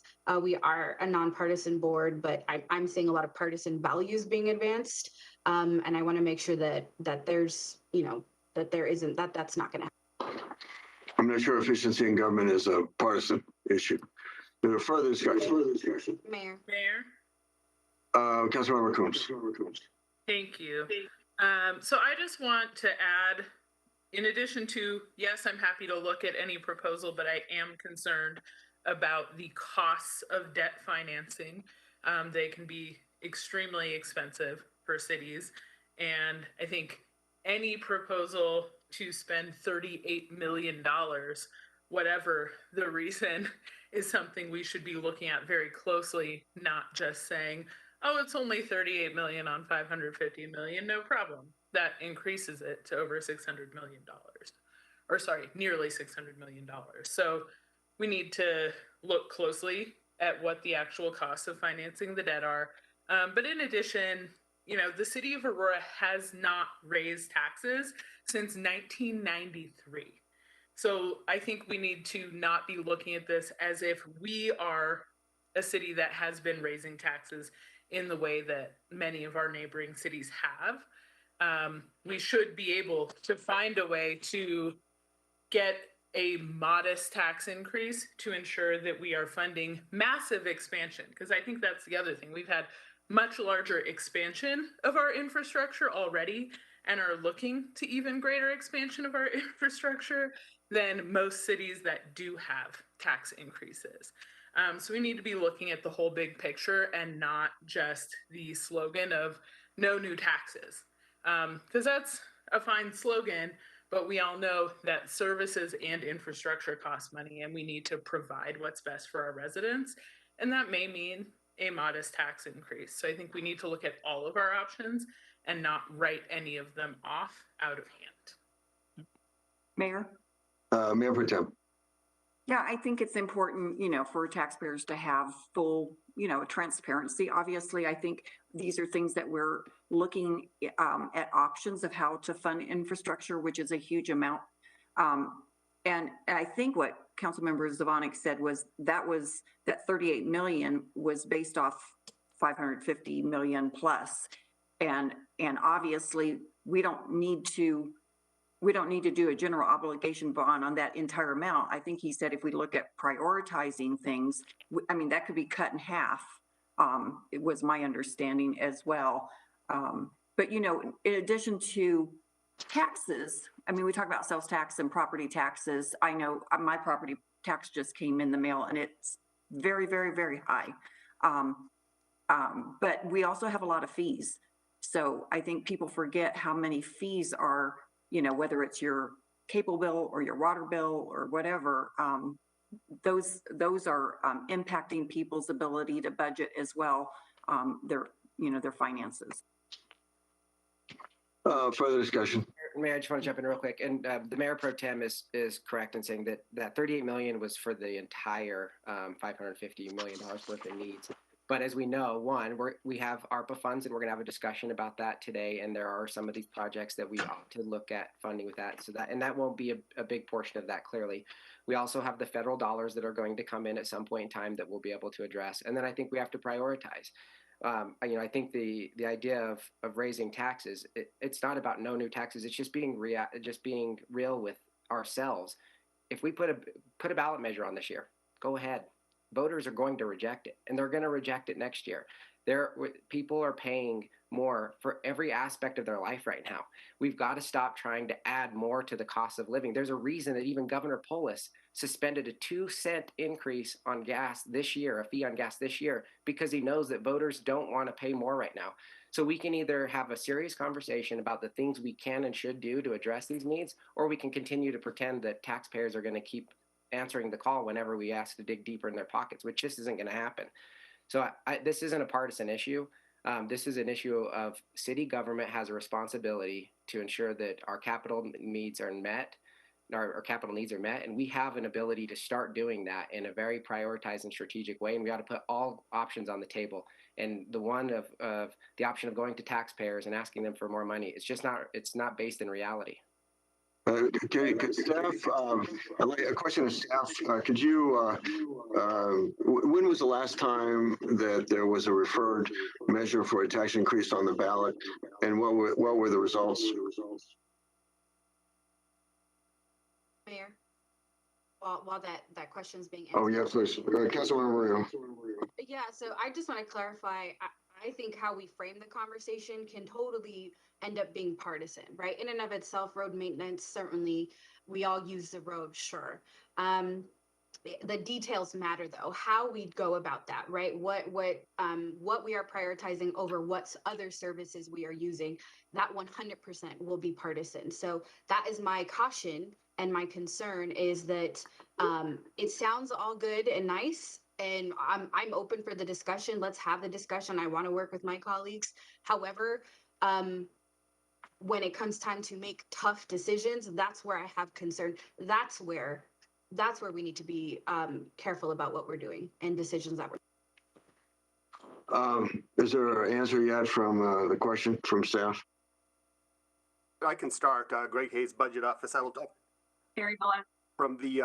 From the sales tax side, Councilmember Coombs is correct. The last tax increase in sales tax was in 1993, and that actually came with an increased expense because it was. That's not my question. Per thousand.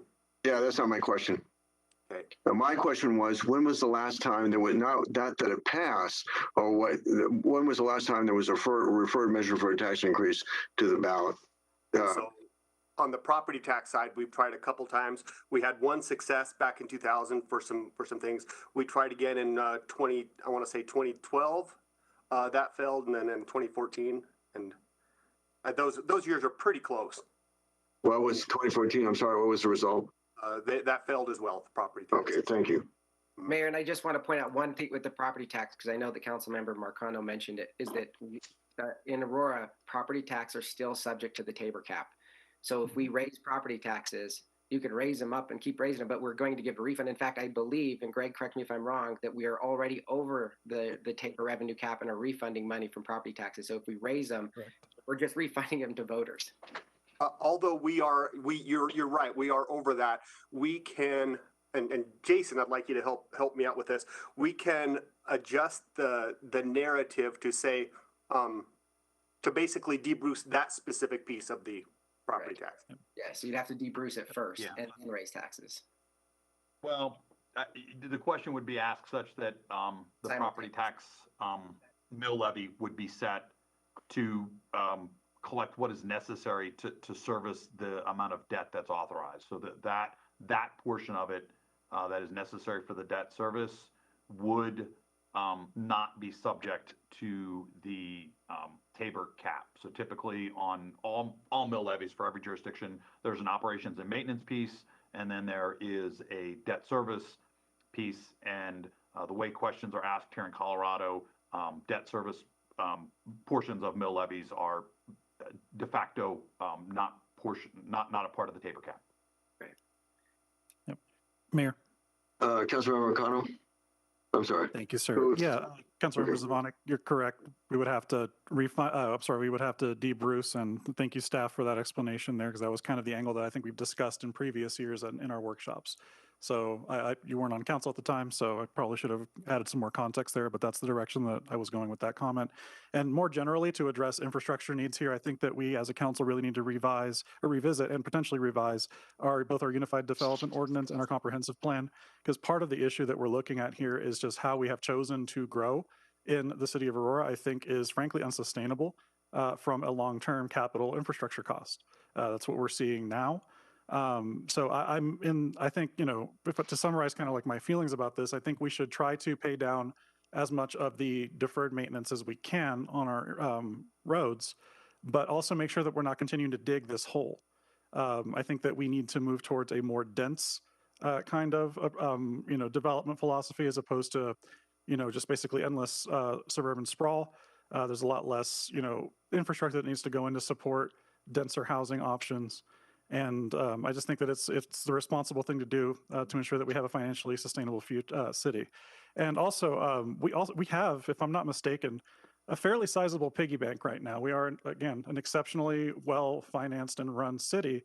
I think it might be time, if we want to get away from the tax discussion at all, to break into that piggy bank a little bit and see if we can pay down this deferred maintenance and get to a point where we are, sustaining what we currently have, and then very, very carefully evaluating any additions to our infrastructure, which also means we'll have to tamp down on our overuse, I think, reckless overuse of metro districts in the city. We can't keep doing this because even though it doesn't cost us necessarily anything up front, we end up paying for it ultimately.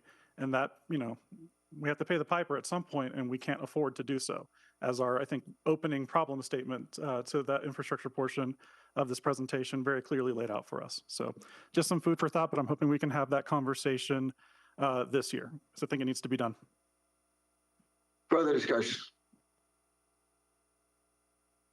Okay. Laura, what's next here? That concludes the presentation. So I think today the questions, does council have any further feedback on the identified project priorities that we shared? And does council support staff in moving forward with the following next steps outlined? So continuing development of the plan, drafting a community engagement plan, ongoing communication education, and then evaluating grant opportunities and identifying project candidates. I don't think you have, Laura, I just don't think you have enough information right now to move forward in that direction. But I'll be happy to entertain. I think there were a lot of questions by members. Yeah. And so I think, I would think that we need some of those questions answered before we know enough to move forward. But does anybody have any further comments on this? Mayor Pro Tem. Yeah, I just would say, I'd like to get some of the answers to, whether we're going to do a general obligation bond, what would that look like? What would be prioritized in that? And, are there other sources, the transportation bill that would get funding from, Councilmember Marcano mentioned, some of the monies that we currently have, could they be allocated? So I think we need to look at that first rather than continuing with the community engagement plan. That's my thought. And if I could clear on the community engagement plan, it would be continuing to identify project needs in the city, to refine the city's capital improvement master plan to inform the solving conversation on sources that could help support the needs as part of that plan. So we want to make sure we've encompassed all, and if council feels comfortable solving what we have identified today and using that as our starting point without further conversation, then that could be a direction as well. We just want to make sure we have a fully, nicely built out capital plan that identifies all of the needs in the city. I mean, I think we have a pretty comprehensive plan of needs right now. Further discussion? Mayor. And just let me say, I think the plan is there, I think, but how to move forward is not there. Councilmember McCollum. Thank you, sir. I kind of feel like we are still identifying, or I guess maybe finalizing a list of problems. So I support the continued development of the KIMP, I guess if we can call it that. But when we go to get community engagement, I want us to have, maybe a couple of different proposals, maybe, what Councilmember Zvonek mentioned, maybe the original, potential increases, or, ballot questions for, tax increases, property or sales tax, whichever way we want to go there. Again, I'd prefer a property tax, but I know we have other hurdles to overcome there.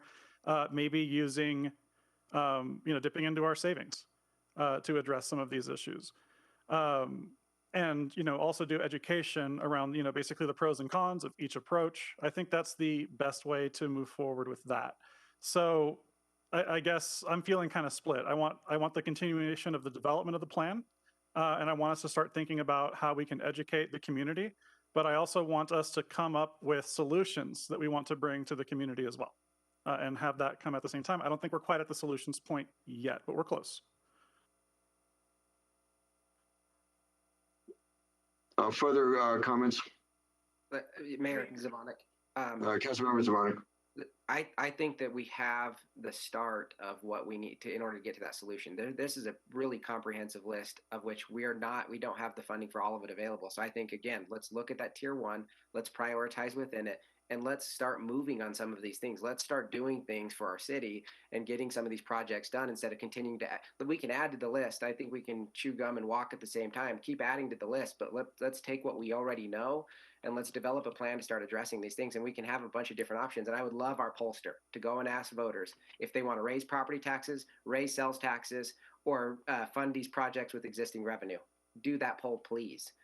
And let's move forward with what we know is already here. And if the team wants to continue to add things to this list, great. But let's take care of the projects that we know that we already have in front of us. Further discussion. Mayor. Councilmember Coombs. So yeah, I think that we can move forward because regardless of the approach we take, whether that's debt financing, which I think is what we should call it, not using existing revenues because we don't have enough existing revenues to just spend on everything. I think we need to make sure we're telling people we want to debt finance. So regardless of the approach that we want to take, these are steps that we could be taking regardless of that approach. So I do think encouraging staff to actually move forward and start doing the work is appropriate. Mayor, just one quick point. All of this is debt financing, even if you raise taxes. All we would be doing is using the tax increases to pay for the debt. So it's all debt financing, and let's call it what it is. The difference is, are we paying for that debt maintenance with existing revenue? Are we paying with it with more property taxes or more sales tax? Ask that question. I'd love to see the results. Further discussion. Seeing none, I think that the direction is to go forward with the planning, and then council will have further discussion on the approach. But Mayor, so staff is going to come back to us though with different options and implications of those. That's correct. And what I would encourage, I don't know, let me float this. I think that there have already been a number of sort of approaches raised to staff to take a look at, and I think if we could take, I think that by looking at an analysis of those approaches, I think members may have additional questions in terms of how to proceed. But at least we have a starting point. Mayor, Jim, go ahead. Yeah, I would say, yeah, we have gotten a lot of feedback from council, and I think it'd probably be best for us to kind of gather that together, do some preliminary analysis of some of the things that we've heard, and maybe if we can come back in a month or 6 weeks, something like that, and revisit, set aside, a block of time in a study session to have further discussion, that'd be helpful. Good. I think if we go to the ballot, if something goes to the ballot, whether it's, revenue bond, general obligation bond, I guess certificates of participation. Well, revenue bond doesn't have to go to the ballot. Certificates of participation don't have to go to the ballot. And so, but if we do a general obligation bond, we will need to know the deadlines. If there's appetite for a referred measure to the ballot, that we have to have this done. That's right. And, that's why I started this off this morning saying that, we realize and we don't think it would be smart to do anything in terms of a tax increase this November. And so we have time to I think, really explore different avenues here. And that, as I said, I think one of the things, and I think Councilmember Zvonek hit on it too, is we really need to drill down on the projects that we've looked at and determine, I mean, we feel like they're all needs. But if there's a way for us to drill down further, we have time to do that. Sure. Look at different alternatives. So Sure. the idea was really focus on the projects at this point. And so we'll continue to do that. Okay. Yeah, I think if for instance, if an amount was determined that we could afford to expend in debt service on a, say, a general obligation bond, then how much money does that equate to given the current interest rate environment? And then how many projects could that take in terms of the priority of projects that are out there? Further discussion. Mayor. Councilmember Lawson. And also, I think what's really important, and I'm just looking at this not only from the position that I'm in on council, but just as a taxpayer, you really need to give people the realistic amount. So really looking at these evaluation of these state and federal grant programs that we're even making those efforts, I think is really important in trying to say, hey, we're not just digging out of your pocket. We are trying to look for these other programs. And I think it would be more of a little bit of a selling point for taxpayers. So I think that is really significant in this evaluation. That's a very good point that that's an unknown for us, and that could reduce, that could take care of a number of priorities that we don't need to use our general fund revenue for. Further discussion. Seeing none, I think the staff has some direction, and I think Councilmember Lawson has a very good point.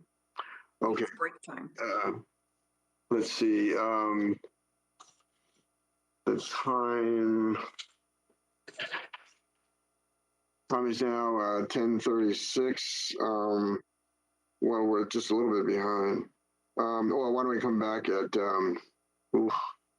10:45? Is that an adequate time for members? Could we do 10 minutes? Oh, well, no, that works. Never mind. I'm like, okay. Okay, we stand at recess till 10:45.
just wanted to let you know I'll be.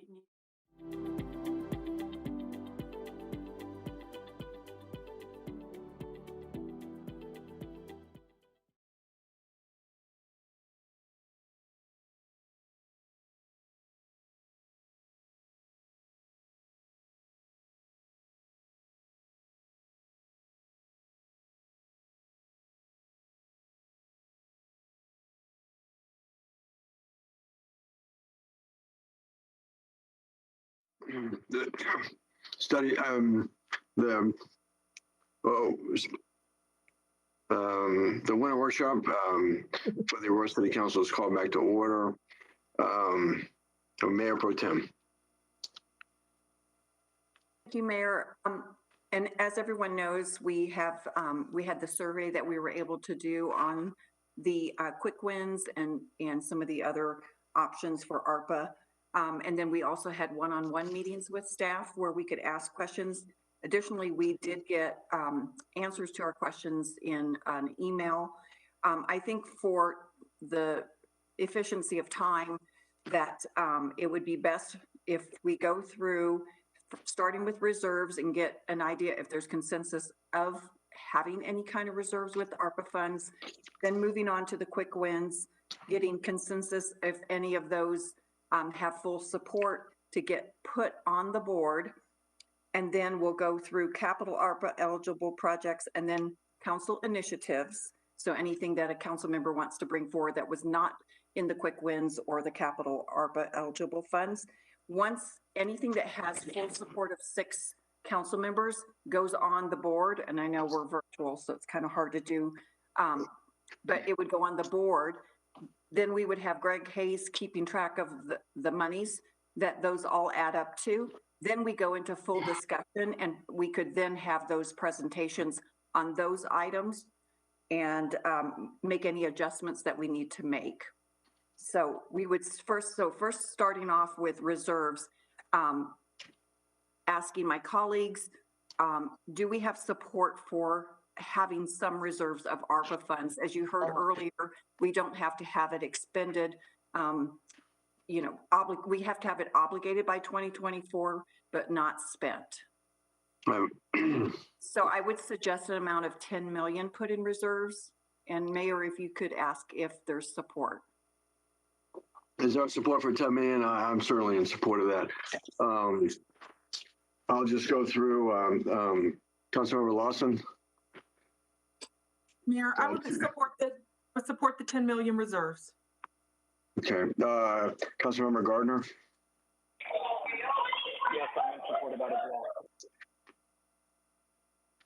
Okay, let's see. Councilmember Jurenski.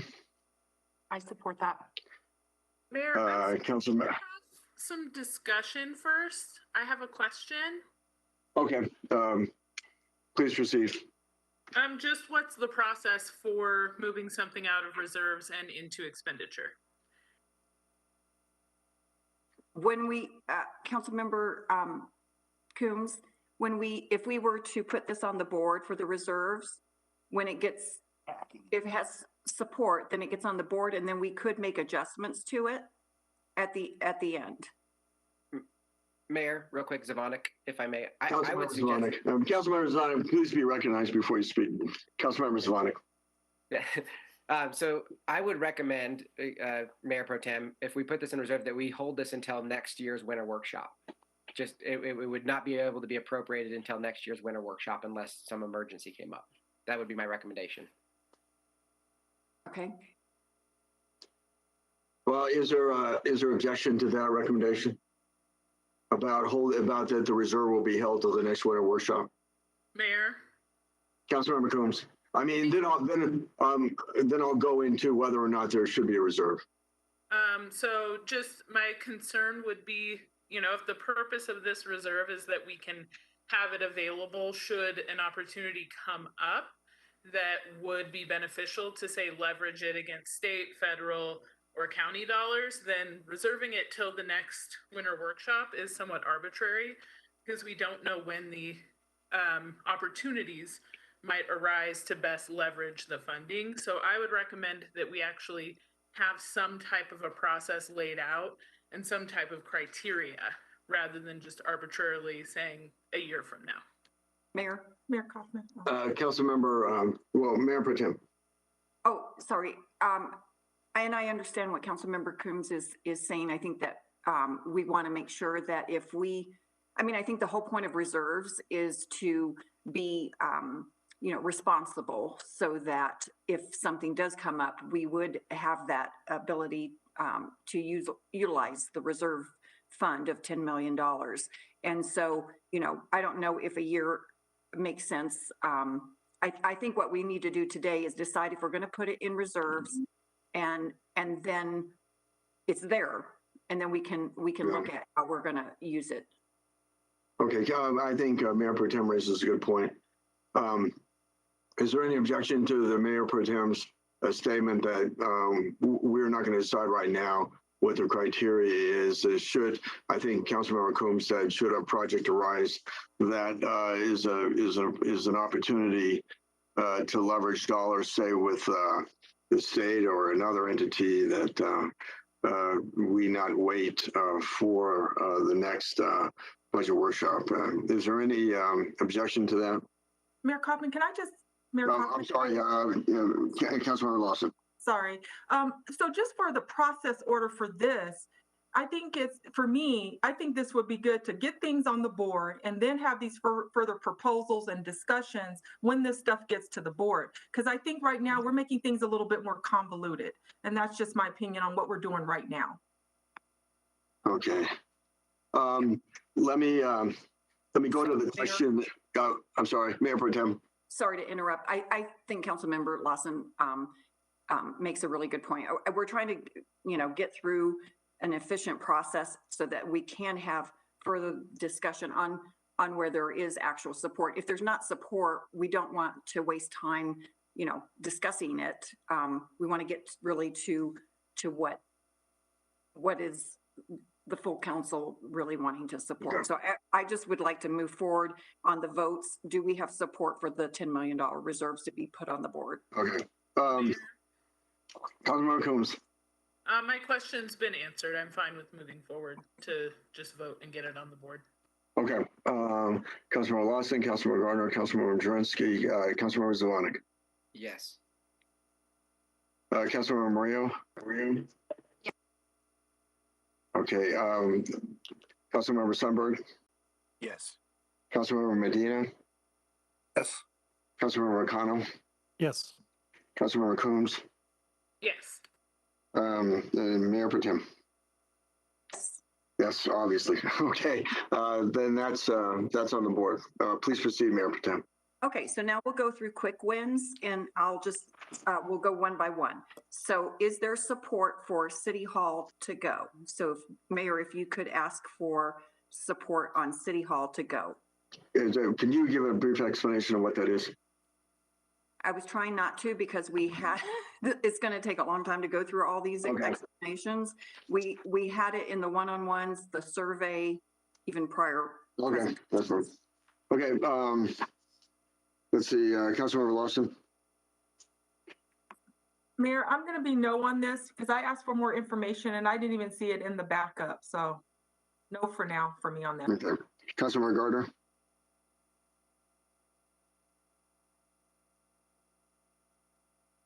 I'm sorry. I'm a no on that. Okay, Councilmember Jurenski. No. Councilmember Gardner. I'm sorry. Councilmember Zvonek.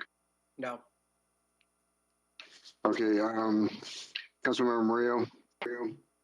Yes. I'm sorry. Councilmember Murillo, I'm sorry. She said yes. Okay. Councilmember Sundberg. No. Let's see. Councilmember Medina. Yes. Okay. Councilmember O'Connell. Yes. Councilmember Coombs. Yes to putting it on the board. I agree that it needs more discussion, but I think it should go on the board. Let's see. Mayor Pro Tem. No. Okay.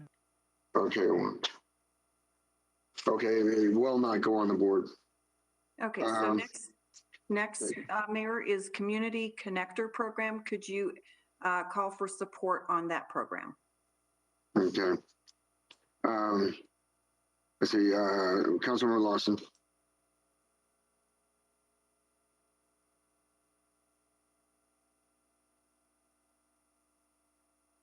Can you just give a very brief description? This is the one where we would hire, we would contract out 10 to 15 community connector liaisons, basically, to do some outreach in the community. Okay. Councilmember Lawson. Mayor, on this one, I had asked at the other thing, again, this is one that I was wondering if it connected to what was talked about at the study session. Again, for me, I'm willing to put it on the board. I'll just put this one on the board because I do have some further questions on this one. Okay. Let's see, Councilmember Gardner. No. Councilmember Jurenski. No. Councilmember Zavonic. No. Let's see, Councilmember Murillo. Yes. Councilmember Sundberg. No. Councilmember Medina. Yes. Councilmember Marcano. Yes. Councilmember Coombs. Yes. And Mayor Pro Tem. No. Let's see, okay. It will not make the board. Okay, Mayor, the next one is virtual library. If you could call for the support of that. Councilmember Lawson. I will support that, Mayor, to put that on the, support that, sorry. Okay. Councilmember Gardner. Yes. Councilmember Jurenski. Yes. Councilmember Zavonic. Which one was this? I'm sorry. Virtual library. Yes. Councilmember Murillo. Yes. Councilmember Sundberg. Yes. There's enough support for it to go on the board. Mayor, can I just want to make a comment real quick, if I can. Councilmember McConnell. Thank you, sir. I actually would prefer that we actually have some discussion on these. I know that there's a lot to go to, but we also did plan, and I think until 2:30 for this meeting. Because, I mean, I think folks deserve to understand that we just killed outreach programs to connect with our immigrant and refugee community and get them engaged with city, services, and also the ability for council members and staff to have remote meetings and include more community members in our conversations about city business. So, yeah, I understand it's efficient to go through these just really quick, but I think folks need to understand what we're voting on here. And I'm honestly really shocked at some of these results. I think it's a reasonable request. So we'll just, Mayor Pro Tem. I disagree. We have had this presentation at a study session on these programs. We also had one-on-ones. We also had backup material. Okay. I'm trying to get through this efficiently, and then we will then have discussion on whatever items make the board. Okay. Well, Councilmember McConnell has a thank you, sir. Has a request. Yes. I apologize, Mayor. Did you recognize me? No. So you put your request forward. What I want to see if there's support for Councilmember McConnell's request. Councilmember Lawson. To Councilmember McConnell's request to have a description and discussion after for each item. You're muted, Councilmember Lawson. I'm gonna, no, because we've had this presentation. So I guess what I'm trying to focus on is what gets on the board and have those further discussions. So I'll be a no. Okay. Let's see, Councilmember Gardner. No. Councilmember Jernsky. Sorry, can you say one more time which one this one is?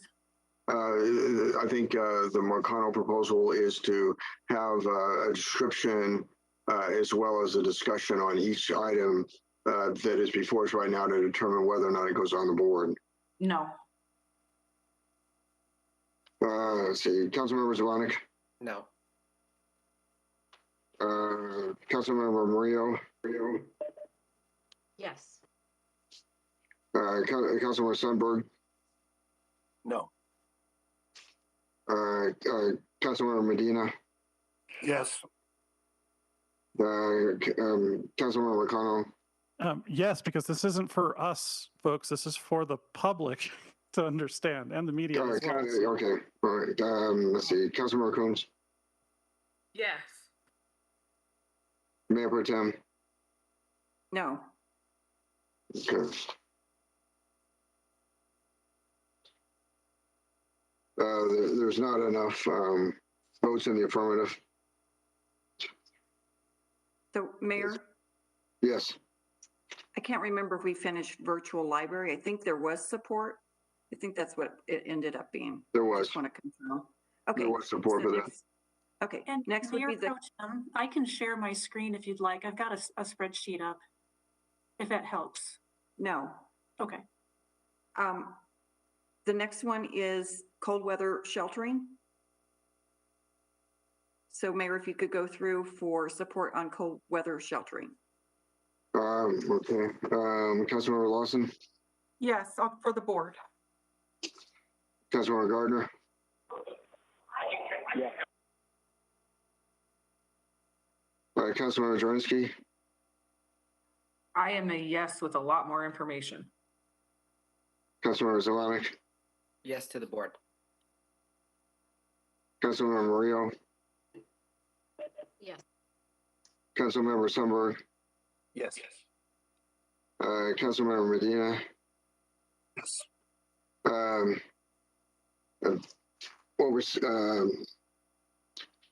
There is enough support to put on the board. Okay, great. The next one is clinic support city hosted. If you could go through for support on that one. Councilmember Lawson. Mayor Pro Tem Bergen, this is Nancy Wishmeyer again. I'm sorry. City staff did determine that $50,000 could be funded from some other dollars. So Thank you. I forgot about that. with taking that off. Okay. Okay, appreciate that. So we'll skip over that one because it is going to be funded with other funds. So the next one is competitive nonprofit grant process. If we could go and find out if there's support for that to put it on the board. Councilmember Lawson. Mayor, I'm going to say yes, put on the board, but I think there's problems with the RFP process. So I probably won't be in supportive of it. Okay. Let's see. Councilmember Gardner. Yes. Councilmember Jernsky. Yes. Councilmember Zavonic. Yes. Councilmember Murillo.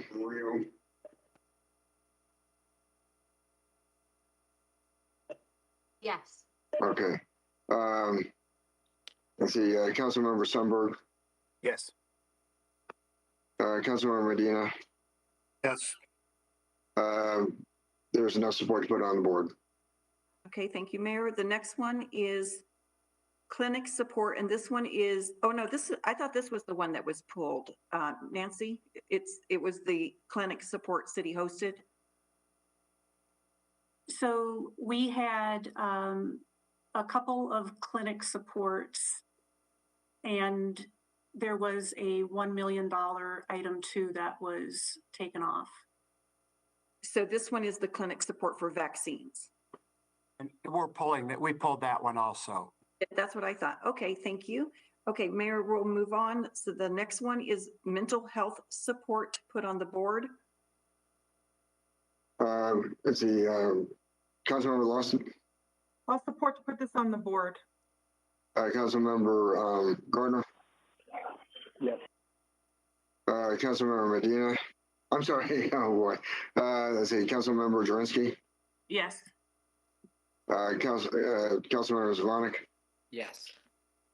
Councilmember Murillo? Yes. Yes, okay. Councilmember Sundberg? Yes. There's enough support to put on the board. All right, thank you. The next one is Restaurant Assistance Program. So if you could- Okay, Councilmember Lawson? Yes, put on the board. Councilmember Gardner? Yes. Councilmember Drinsky? Yes. Councilmember Zvonik? Yes. Councilmember Murillo? Yes. Councilmember Sundberg? Yes. No support. Okay, thank you. The next one is Small Business Grant Rescue Program. Councilmember Lawson? Yes. Councilmember Gardner? Yes. Let's see, Councilmember Drinsky? Yes. Councilmember Zvonik? Yes. Councilmember Murillo? Yes. Let's see, Councilmember Sundberg? Yes. No support. Okay, thank you. The next one is Conference Rooms with Hybrid Technology. Let's see, Councilmember Lawson? Yes. Councilmember Gardner? Yes. Let's see, Councilmember Drinsky? Yes. Councilmember Zvonik? Yes. Councilmember Murillo? Yes. Councilmember Sundberg? Yes. No support. Okay, the next one is laptops for the city employees. Councilmember Lawson? Yes. Councilmember Gardner? Yes. Councilmember Drinsky? Yes. Councilmember Zvonik? Yes. Councilmember Murillo? Yes. Councilmember Sundberg? Yes. No support. Okay, thank you. The next one is ADA improvements in city facilities. Councilmember Lawson? Yes. Councilmember Gardner? Yes. Let's see. Councilmember Drinsky? Yes. Councilmember Zvonik? Yes. Councilmember Murillo? Yes. Councilmember Sundberg? Yes. No support. Okay, thank you. The next one is employee health safety. Councilmember Lawson? Yes. Councilmember Gardner?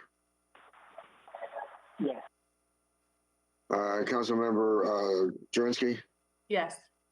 Councilmember Zvonik? Yes. Councilmember Murillo? Yes. Councilmember Sundberg? Yes. No support. Okay, and then the next one is the homeless campus. Let's see, Councilmember Lawson? Yes. Councilmember Gardner? Yes. Councilmember Drinsky? Yes. Councilmember Zvonik? Yes. Councilmember Murillo? Yes. Councilmember Sundberg? Yes. No support. Okay, thank you. The next one is Ridgeview campus. And that was one point. Councilmember Lawson? Yes. Councilmember Gardner? Yes. Councilmember Drinsky? Yes. Councilmember Zvonik? Yes. Councilmember Murillo? Yes.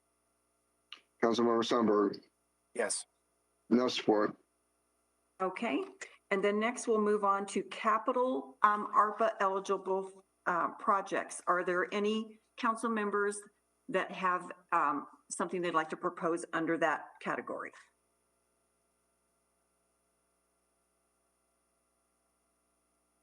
Mayor Pro Tem Zvonik, or Mayor.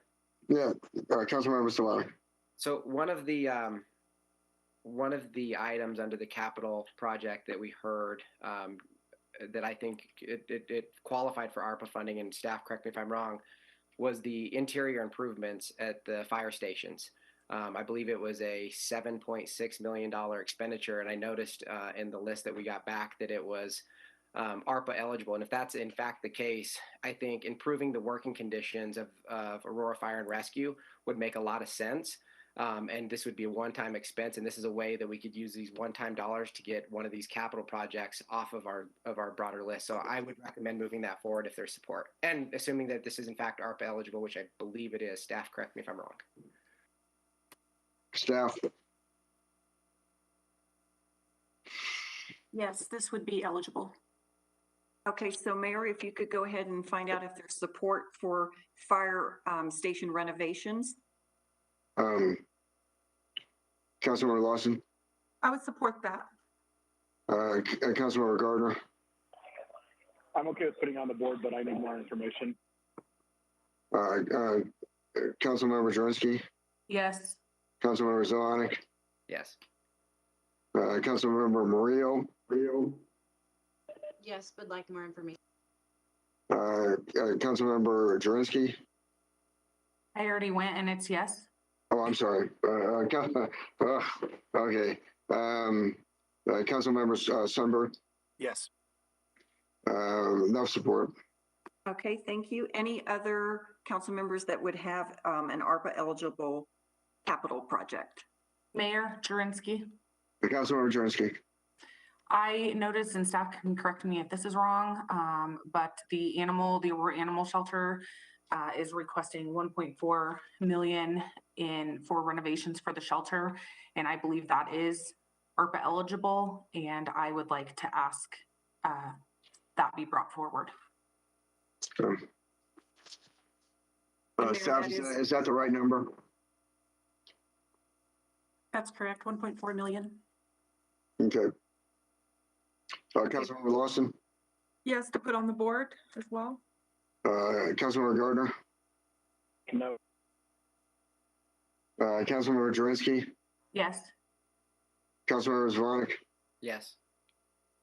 Councilmember Murillo. No, is it already being? It's already being funded, right? So no. Oh. Councilmember Murillo is no. It's not funded. Okay. Okay. Then I'm okay with putting it on the board. I'm sorry, I couldn't hear you. Yes. Okay, so yes.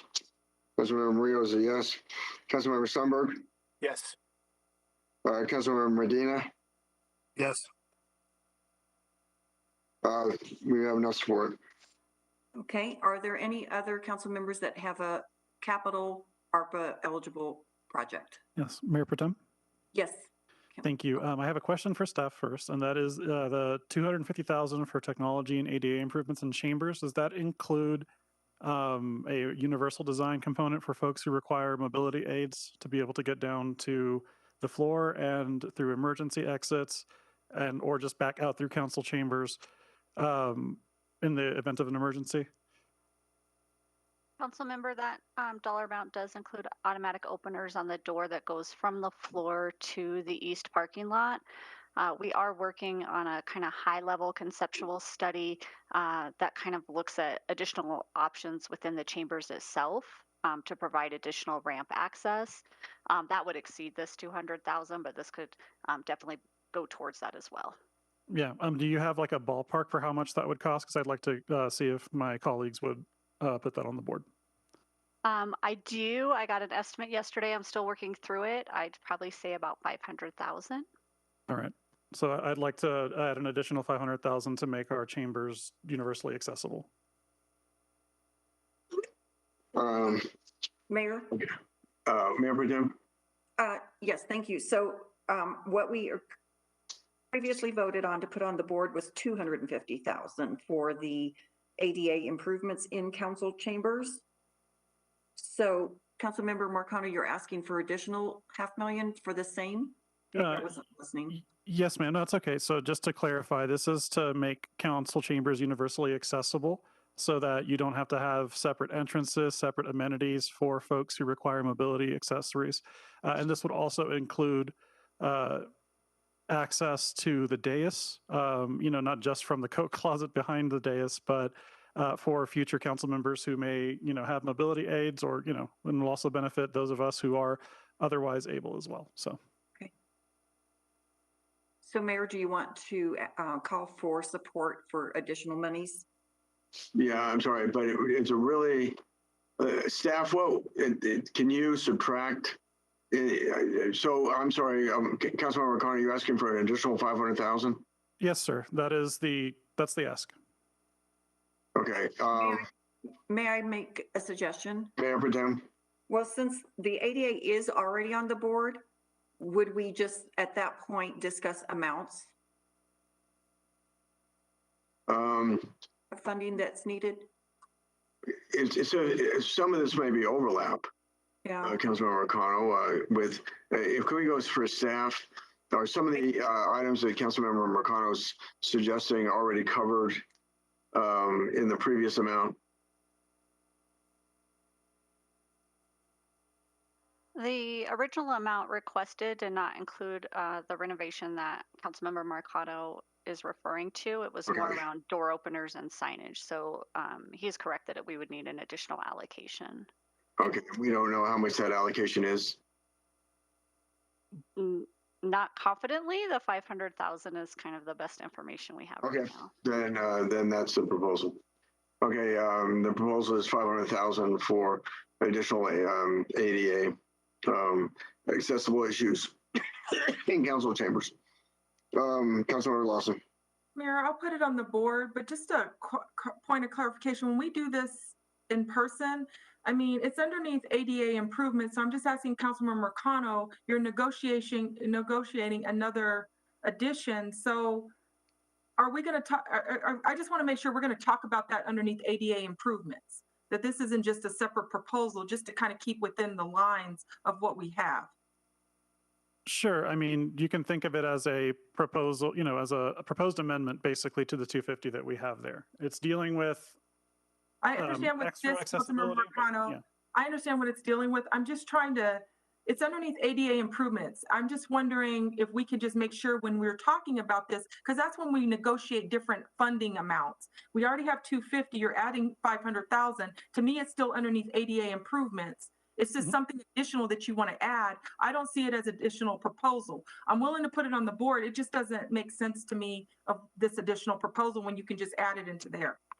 Okay. If I can ask staff, is this an ADA requirement?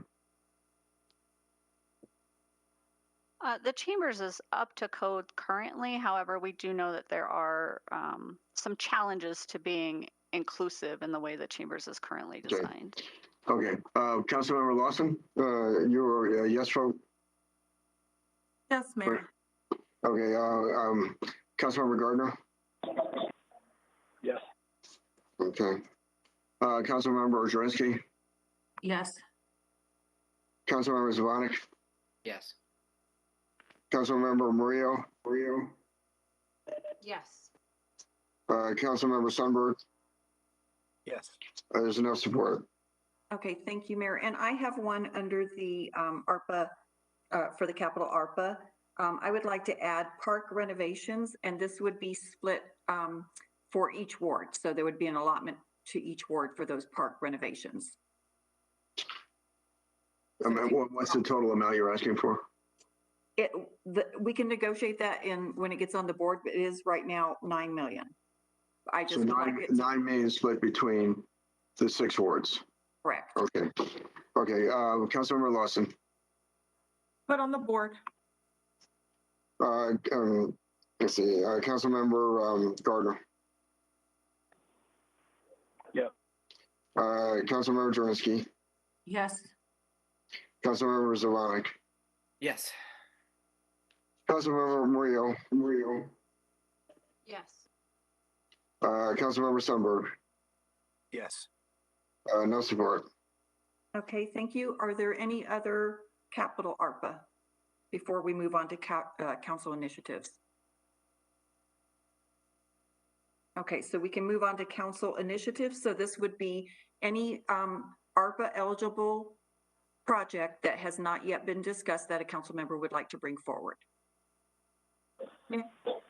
Mayor, Councilmember Gardner. so I'd like to propose the retention bonuses for Aurora Fire Rescue and Aurora 911 dispatch as outlined in the workshop packet. I'm sorry. Oh. Okay. Councilmember Lawson. To put on the board, but are we going to discuss both of those proposals? Because I may not be in agreement. Yeah, are we going to, I guess. Councilmember Gardner, is that one proposal or two? No, it's one proposal. The resolution is included in the packet for the workshop. Okay. Councilmember Lawson. Then no. Let's see. Councilmember Gardner. Yes. Councilmember Jurenski. No. Councilmember Zvonik. No. Councilmember Murillo. Yes. I'm sorry. Councilmember Murillo. Yeah. Are you having problems with your audio, with your system, Councilmember Murillo? Mayor, that's a yes for me. I feel like other people can hear me, but you can't hear me. So I don't know. No, actually, you're coming in faint, Councilmember Murillo. Okay, there we go. Councilmember Murillo. Okay, yes. Councilmember Sundberg. No. Let's see. Councilmember Medina. Yes. Councilmember McConnell. Yes. Councilmember Combs. Yes. Mayor Pro Tem. No.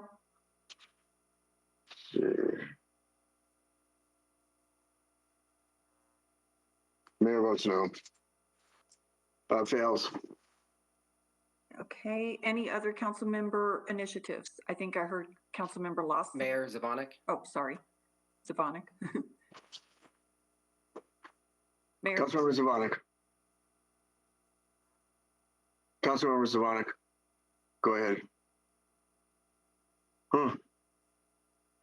Uh-oh. Councilmember Zvonik. Can you hear me okay? Yeah, sorry. Yes. It was glitching out there sorry. Mayor, am I recognized? Yes. Okay. So there was a resolution I brought forward that deals with a retention and recruitment bonus for Aurora 911 for the dispatch center.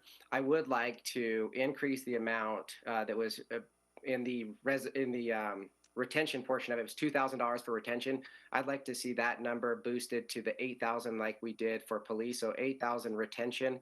And then for the recruitment, it would be $2,000 for any new hire that's brought on this year. And then there was also a $1,000 referral bonus. And this is all for dispatch. The resolution should have been in the backup. And the only amendment that I'm asking for to it is the amount on the retention from $2,000 to $8,000.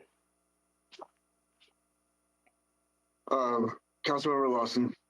Yes, to put on the board. Councilmember Gardner. No. Councilmember Jurenski. Yes. Councilmember Zvonik. Yes. Councilmember Murillo. No. Let's see. Councilmember Sundberg. Yes. Councilmember Medina. No. I'm sorry, Councilmember Medina.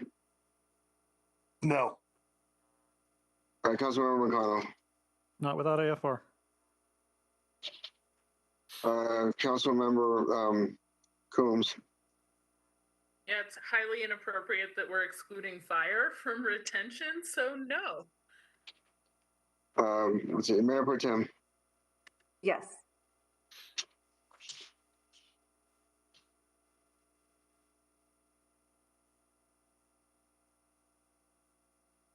Mayor votes yes.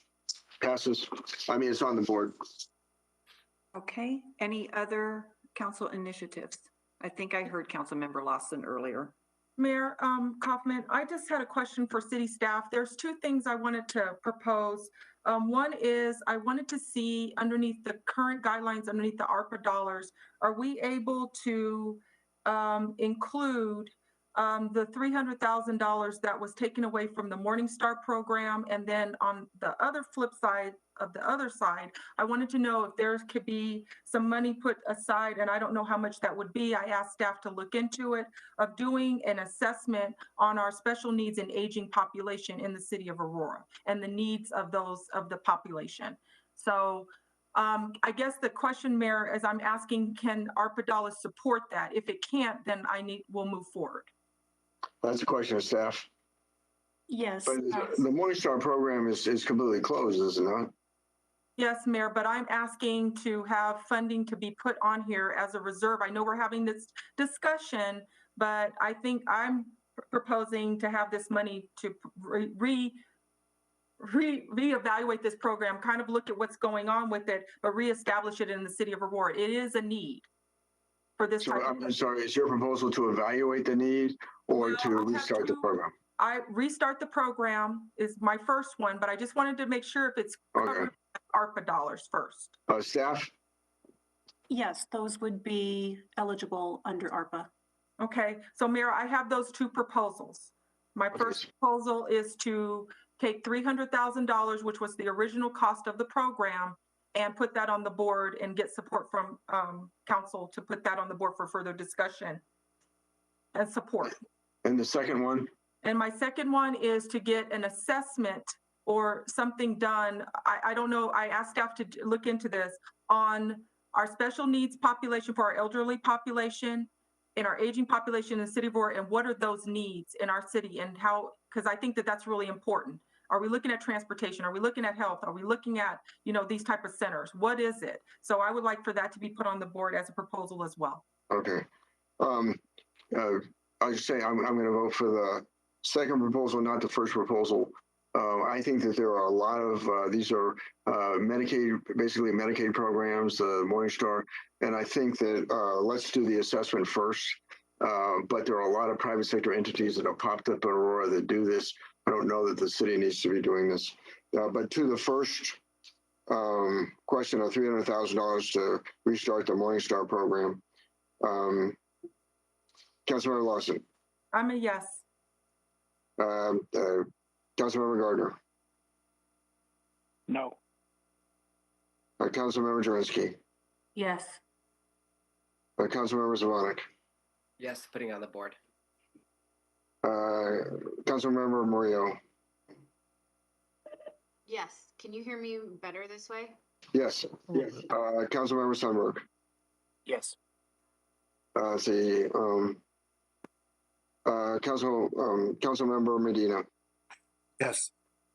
Enough support to put on the board. To the second question, needs assessment of seniors.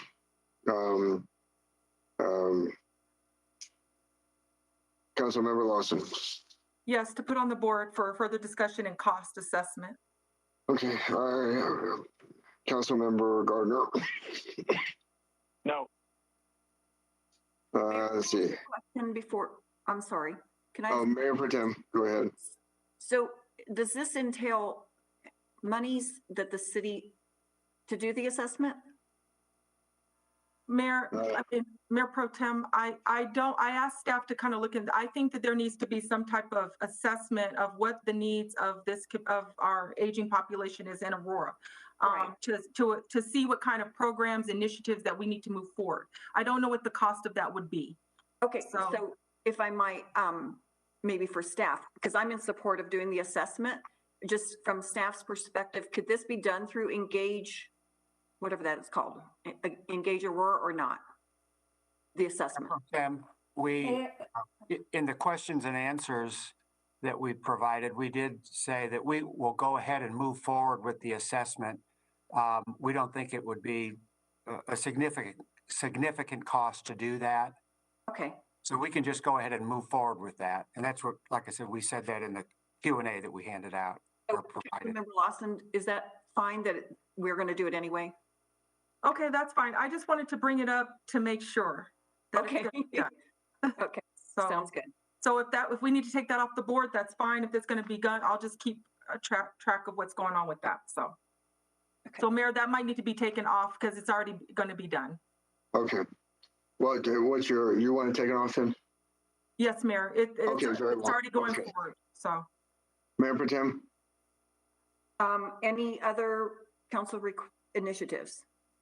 Mayor? Councilmember Combs. Yeah, and this is also something that I've asked about that I haven't gotten the full numbers on yet, but I'd like us to look at setting aside some funds to ensure that those staff members, career service staff members, who did not get at least $2,000 between their 2% across the board increase and their refund of furlough days, that we give them an additional bonus to bring them up to the $2,000 that was received by fire, just to ensure that all of our employees who have been working hard throughout COVID are receiving somewhat equitable treatment, despite the fact that we've already disrupted that with the police bonuses. Do you know how much that would cost? I've not gotten the numbers from staff, but if we can put it on the board and hear from staff about what that meant. It was on there. We did provide that, about 2.9 million. Okay, sorry, I didn't see that. So yes, 2.9 million for that. Okay. Councilmember Lawson. I'll put it on the board for more information. Councilmember Gardner.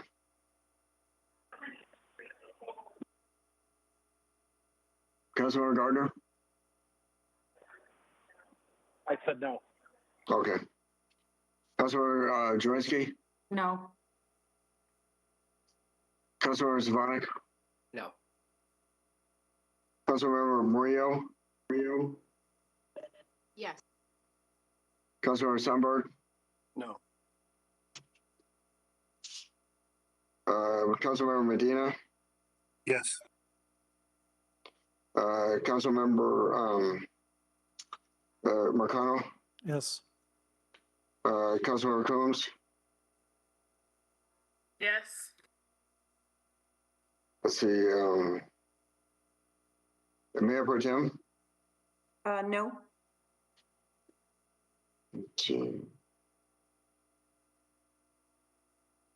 Mayor votes no. Fails. Other initiatives? Okay, we have a lot to put on the board. I know we're a little bit ahead of the lunch break, so I'm trying to figure out if we maybe could get Greg Hayes, can you total what we have so far or approximate? Yeah, I sure can, and Nancy is also doing that. So we'll want to make sure that we're on the same page with that. Nancy, do you have $20,090,000 in quick wins?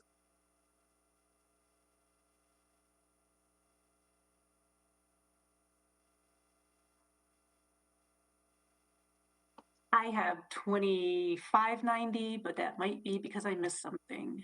You had 20 million. Yeah, I'll tell you. Maybe we should take just a little bit of time and compare and contrast to make sure that we're on the same page. You want to take I think we're very close. Should we take a? Yeah. Mayor, should we take a quick? What do you need? A 5-minute break? Yeah, that should be enough. Do we want to return earlier from lunch? Let's see. We're supposed to come back. We're supposed to go to lunch at noon. At noon.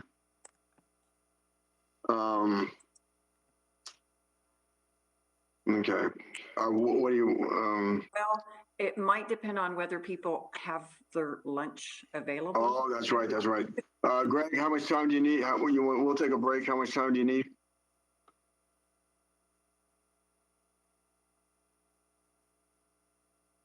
You're on mute, Greg.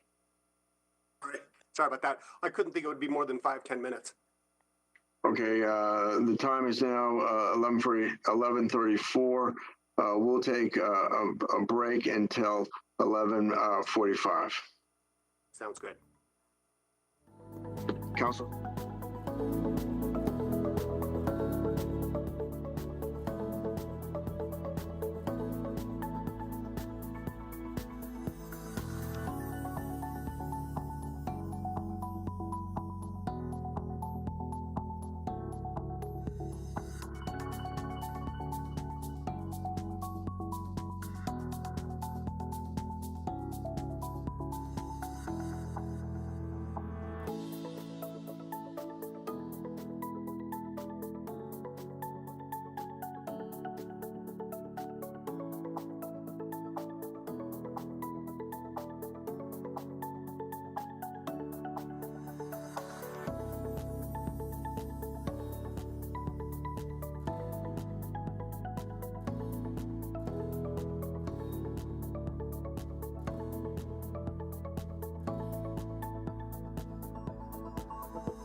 Council's now back in session.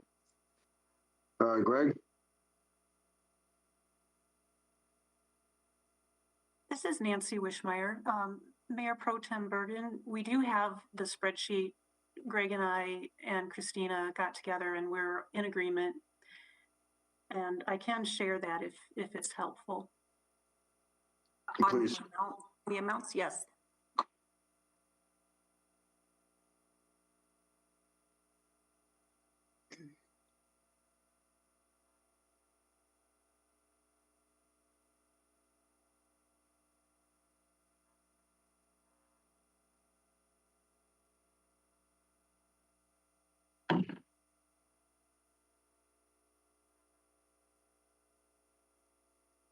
Okay, kind of hard to see. Can you see that?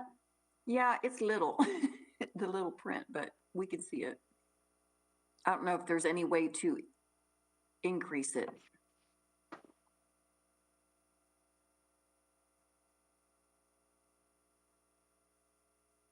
Yeah. Did that help or? It did. I think it did. Yeah. Okay. The amount column was the initial number that we had, but you can concentrate on the yes column. So we've got the quick wins, the transformational projects, the infrastructure, ARPA eligible that were added, and the proposals from council so far, the holdback and reserve, and you can see the total, and then we also have what was already available, or I'm sorry, what we had available, and that was after when we had acknowledged that we've got money that was already spent in 2021, what's in the 2022 budget, and then there were 2 council proposals that were already approved. So after those, we subtract that from our total grant, we had about 46 million available.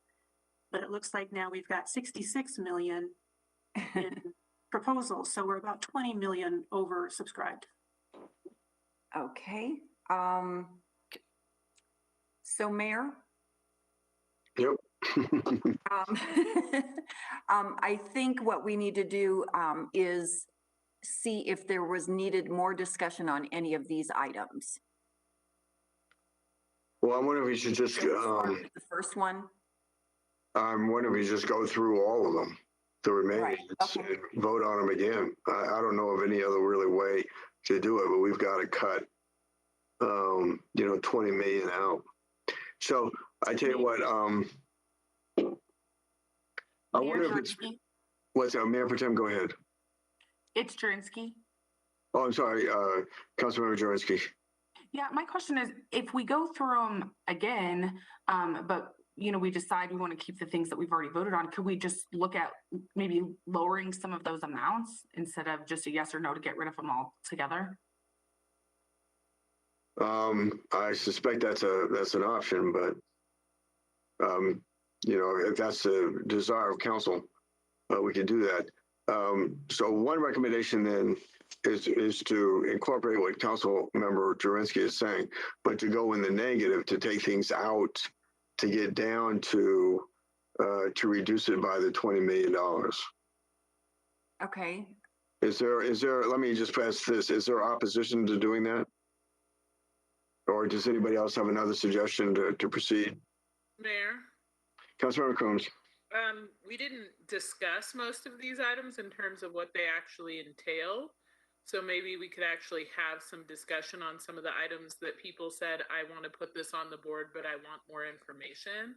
Mm-hmm. That way we could use those as points to, like, maybe people can pull off specific things that they wanted more information on. Okay.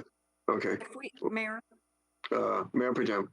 Yeah, if we could, I think there's a way to do both. So if we could, there's going to be some areas where I think people put it on the board, but they wanted more information. Right. But there were others that were straightforward, that had support. And so I think if we go through, I'm trying to look at my list, the ones that had complete support, we can just, we don't need a presentation on it, I guess is what I'm saying. Okay. Mayor, sorry. Okay, Councilmember Coombs. Mayor Pro Tem, I think some of those, though, that were unanimous, people did say, I'll put it on the board, but I want to have a discussion.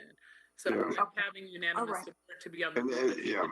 Okay, so can I do this, Mayor? Oh, and let me just say this, Mayor Pro Tem, there were actually, I don't think there were any unanimous votes because I stopped when there were 6 Correct. affirmative votes. So Mayor, Mm-hmm. if I can, I have my list of what was at least on the board. So for example, does anyone really need a presentation on virtual library? Because that way we can just say. Well, why don't we just say if any member wishes to bring up one of these issues, okay, then let's go that. I'm just going to have members bring up a particular point for discussion, and then we'll vote on that. Okay, so I'll just start. Please, yes. Okay. I think a restaurant assistance program is a good program, but I think there was maybe some concerns about how it was going to be executed. And I think staff, can you go over what we've done previously for restaurants?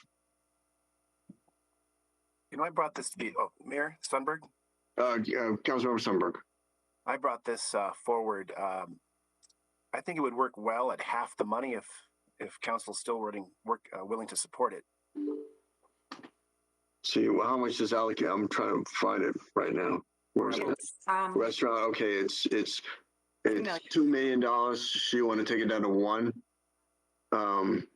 But I still have a question of staff. And what did we do during the height of the pandemic in terms of assisting restaurants? I know there was grant funded program. Mayor, this is Roberto. Can you hear me? Yeah, Roberto, go ahead, please. We did, as you recall, CARE cycles had 4 different cycles. In all 3 of the first cycles, we had businesses that would be eligible, and that was inclusive of all businesses. So restaurants could be part of that effort. And then in the 4th cycle, as we did a restaurant relief program specifically for restaurants, and those were generally for, timekeeping, delivery service, helping with PPE, any kinds of related activities that were eligible under CARES. When we ran the numbers, I think we did about between $10 and $12 million. I'll get the exact number if you'd like, but we did about $10 to $12 million in grants to restaurants in Aurora for all the different cycles. I think in light of what we've already done, I'm going to be a no vote, but the discussion. Here. Oh, go ahead, Maria. I'm sorry. I'll go Councilmember Sundberg first. This one was a retention and hiring bonus program for restaurants who were, about 83% of restaurants are understaffed, as a study shows, going against the big boys like Amazon, FedEx, who've got the money for retention hiring bonuses. But I'm open-minded about it. And I know that on the second one below, a small business grant rescue program that might include some help there for restaurants, but I'm open-minded about it all. Okay. Further discussion. Mayor. Mayor Pro Tem. I was just trying to clarify what Councilmember Sundberg proposed. I believe I heard him say that he would like the $2 million to be reduced to a $1 million assistance. That's correct. Program. Okay. That's correct. Thanks. Further discussion. If I could, Mayor, I think there might be some confusion on this. We had listed a restaurant assistance program in the quick wins, and Councilmember Sundberg, when we met, proposed a different program, which was a sort of a bonus retention program that would be funded to the Restaurant Association that would be administered by them. Councilmember Sundberg, is that accurate?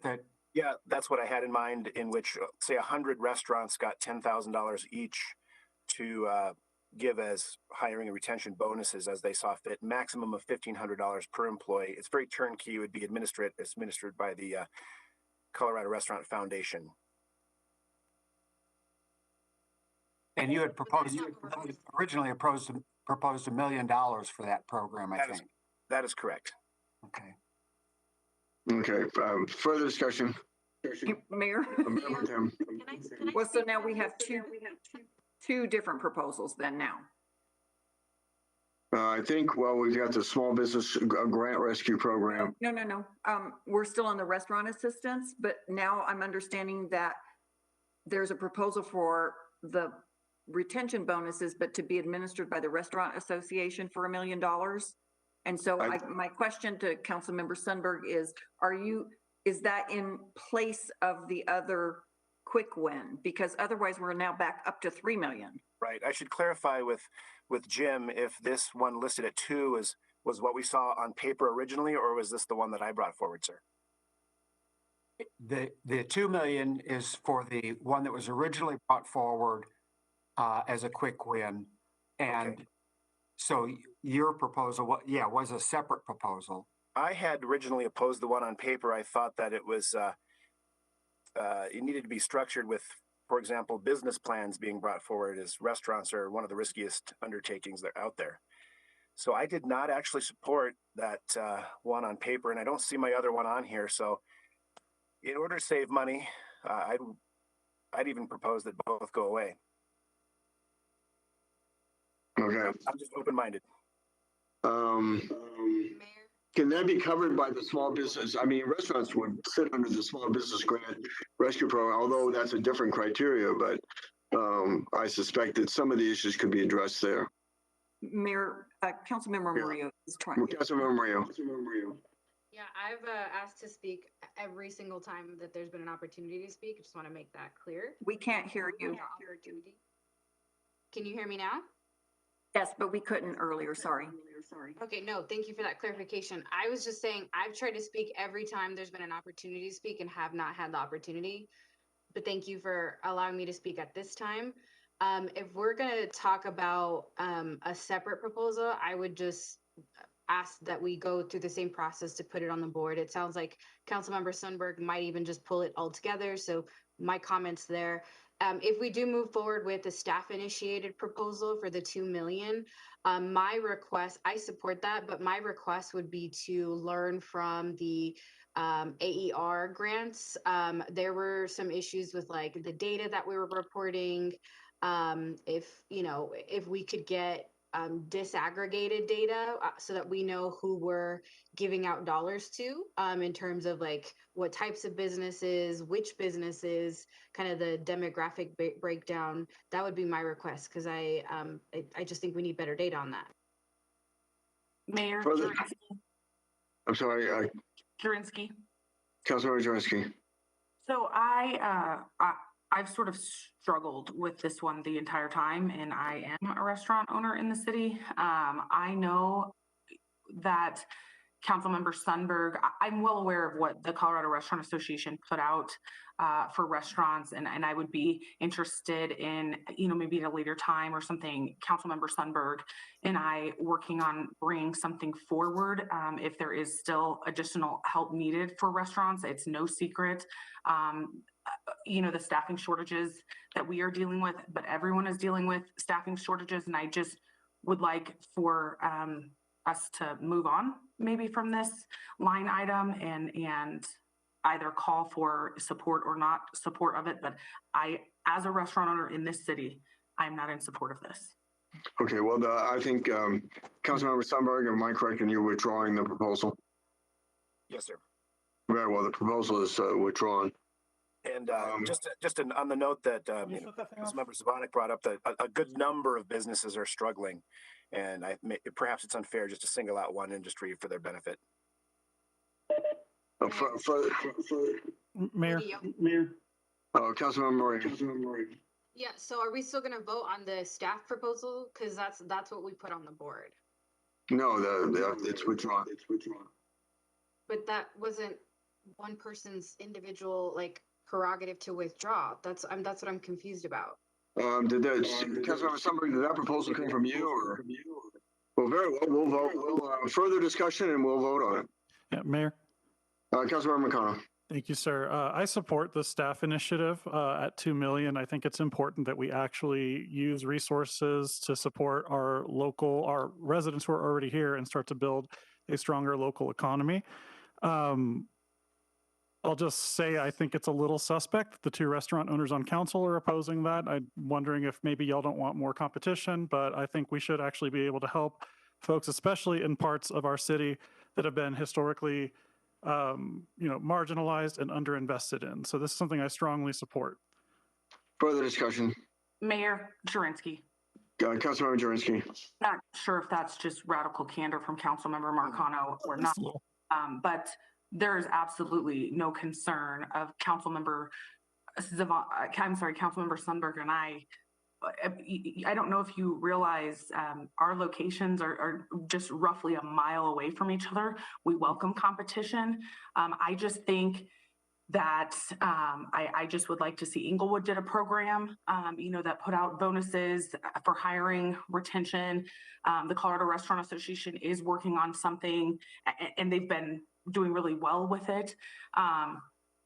I just think that for where it's at right now and what I read with this, with cloud kitchens and everything else that I read with this, and also with the fact that all businesses are struggling with staffing, I do think, in my opinion, the restaurant business is hit the hardest. But I just think that with all businesses struggling and with some of this wording, I just think at this time we press forward. I mean, we're over budget right now, $20 million. And I think that there's some more important things like the working conditions of our firefighters on here for a big chunk, 7.6 million. And I would rather not cut into things like that over something like this, that there's really not a whole lot of clarification and direction on at this time. Thank you. Mayor. Mayor Protem. Yeah, I think, is there a possibility that we would end up doing another grant program outside of this, or is this our only opportunity to offer restaurant assistance? Because I know that we have a program, I forget what it's called, where we do kitchens, and I think it's through our retail specialists. So I don't know if staff is able to discuss what we do currently to help restaurant owners establish themselves. Yeah. So I'm here. Can I? Please proceed. This is working with that program and expanding it citywide.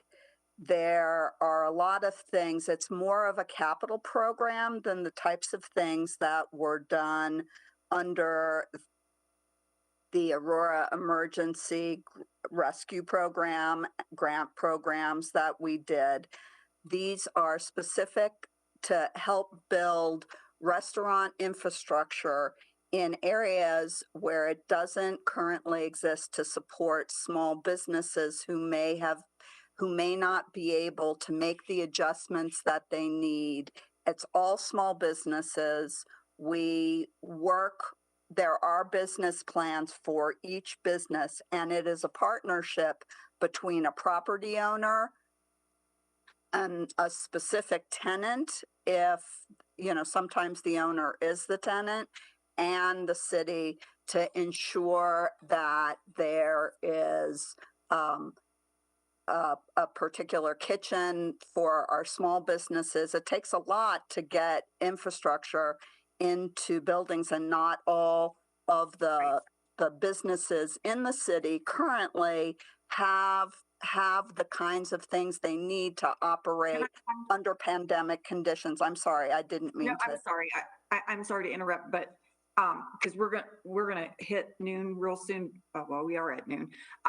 My question is, what is the current incentive program? I know we have funded putting kitchens in for currently with city regular funds to, and I know the equipment stays, so somebody could come in, they get their kitchen, we have invested all the capital to get them going, and then the only stipulation is if they fail and go out of business, we keep the kitchen, correct? Correct, and we work with the property owner there's a requirement that we work with the property owner to re-tenant the space. Okay. So it stays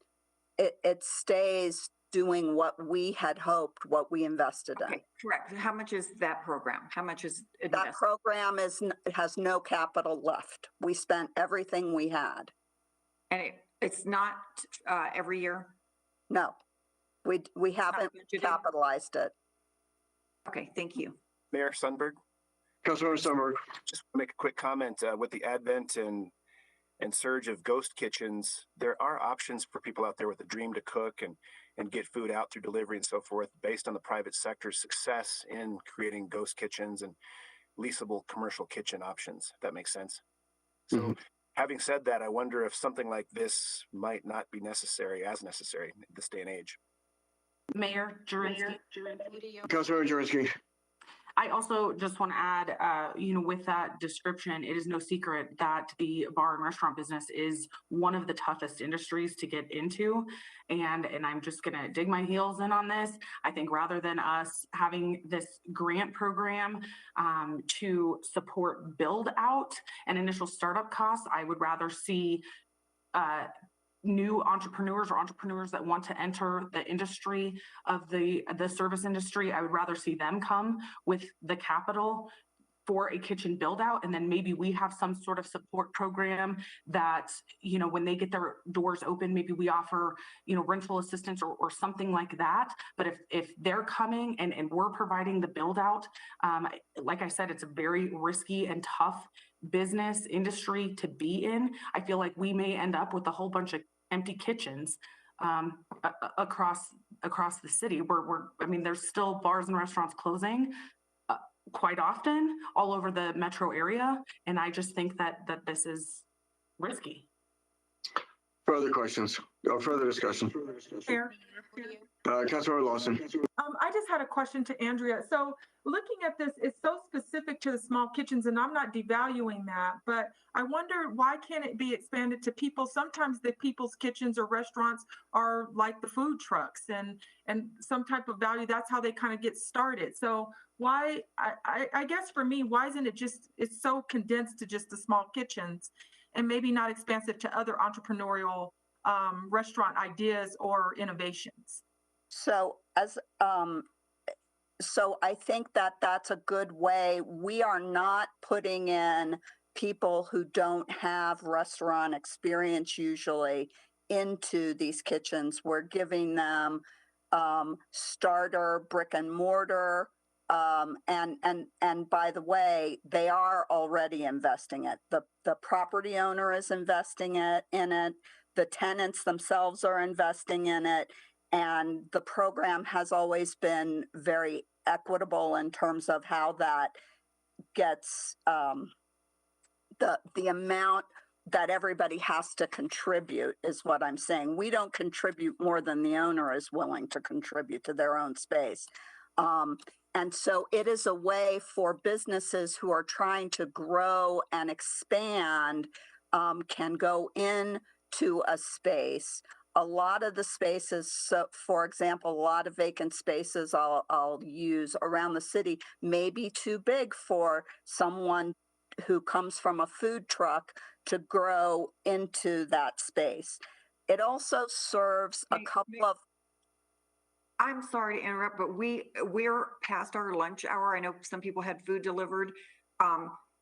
Can I make a suggestion to either vote yes or no on this one right now, or put it on hold to the end, because we're $20 million, in the hole right now with the plan. So I would either suggest let's vote on it, yes or no, or let's possibly just hold it to the end of all these other items to see if there's any money left. Is there any objection to voting on it right now? Okay, seeing none, we'll vote on it right now. Mayor, I would like to questions. Can we wait? If the option is to just not have any discussion, I understand we want to make time for lunch. If that's the case, can we just wait to talk about it? Because I have questions before voting on it too. I support it, but I think there's other council members with other questions too. We'll vote on it after the break. Council stands in recess until 12:30. Until 12:30.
workshop for the Aurora City Council for Saturday, January 29th is back in session. Mayor? Mayor Pro Tem. Yes, thank you. I know this is getting kind of difficult process, so I have asked staff if they would redo the spreadsheet that we just saw in order of the big amounts first. Good, okay. So we're going to start with those for discussion. So if staff could put that up. And I do have that. Can I get share access?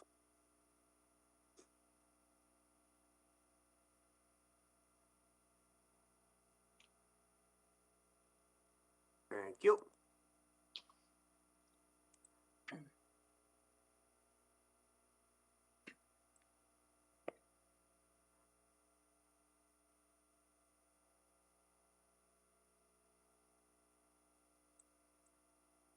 Can everybody see that?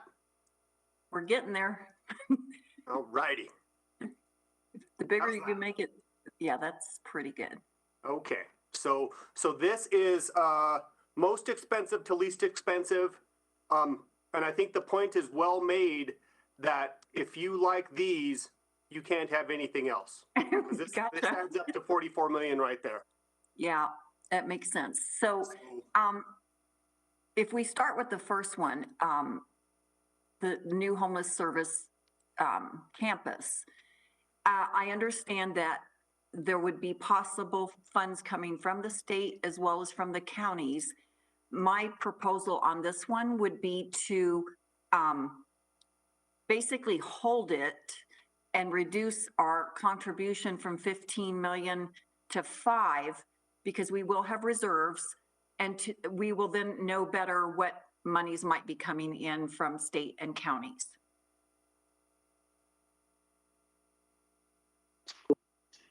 I'm sorry, Mayor Pro Tem, so you're talking about new homeless services campus and reducing that by $5 million? No, reducing it to 5. Oh, to 5. Right, and then we still have reserves as well that we're holding. So I think we just don't have enough information currently. Okay. To my proposal, could you ask for support? Okay. Can we discuss? Well, sorry. Well, I guess it's a fair proposal. Look, I'm wondering if this would be a better way. Let me just float this by.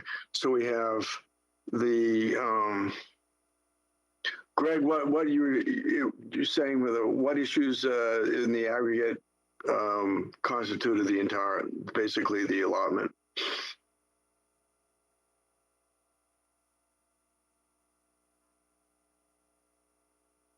How far do we go down?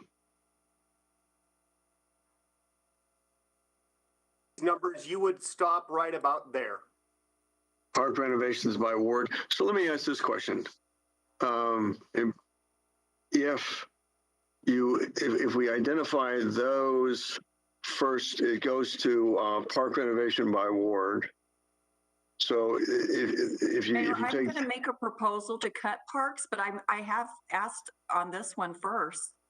okay, let me just, if I can float this by you, Mayor Pro Tem, and that is anything that we have below that to make a motion to subtract that from one of these first 4 items. Do you understand what I'm getting at? No. Okay, well, go ahead with your proposal. Because I reduce I new think, homeless services to 5 from 15 million to 5 million. right, and I think there's going to be proposed cuts on a lot of these, all of them, possibly.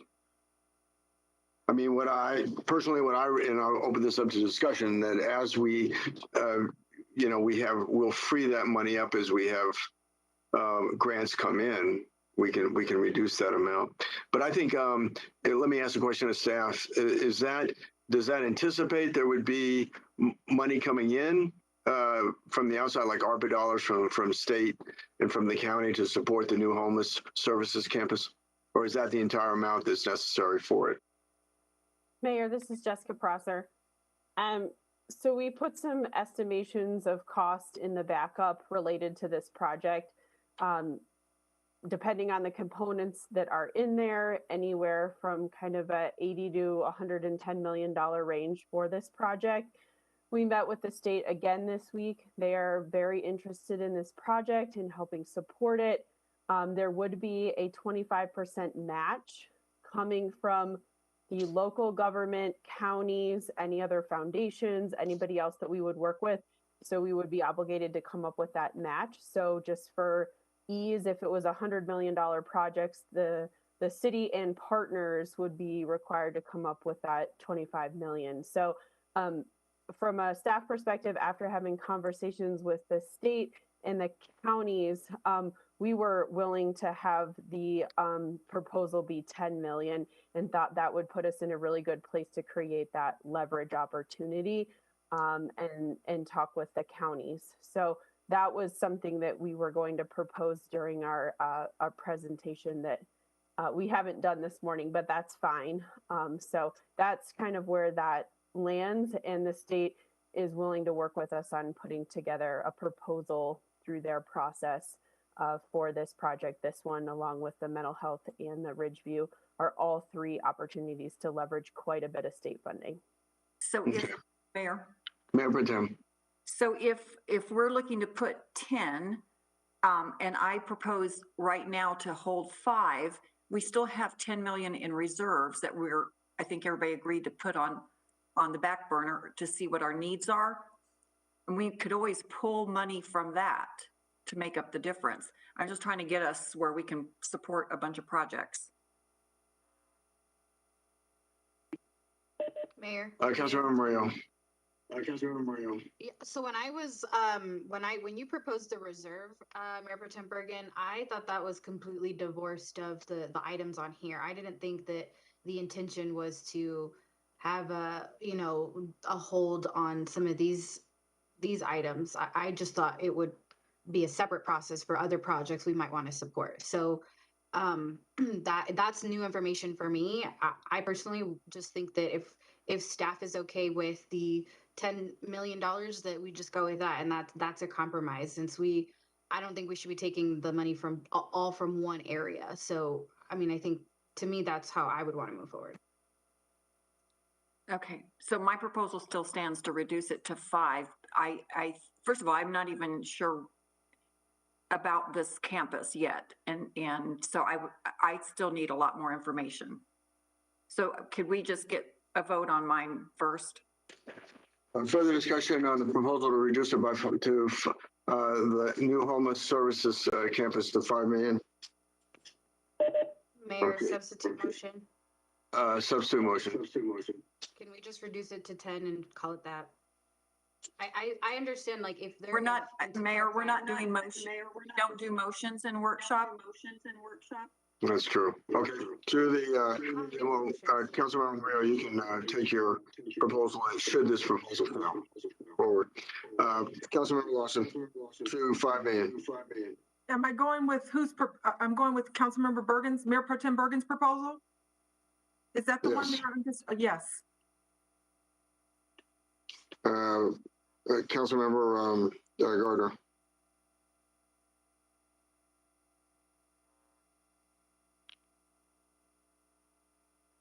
Councilmember Gardner? Yes. I'm sorry? Yes. Councilmember Jurenski? Yes. Councilmember Zvonek? Yes. Councilmember Murillo? No. Councilmember Sundberg? Yes. Councilmember Medina? No. See, Councilmember Marcano? No. Councilmember Coombs? No. See, Mayor Pro Tem? Yes. Mayor votes no. Councilmember Murillo? Mayor, I have 6 votes. I'm sorry. I have 6 votes.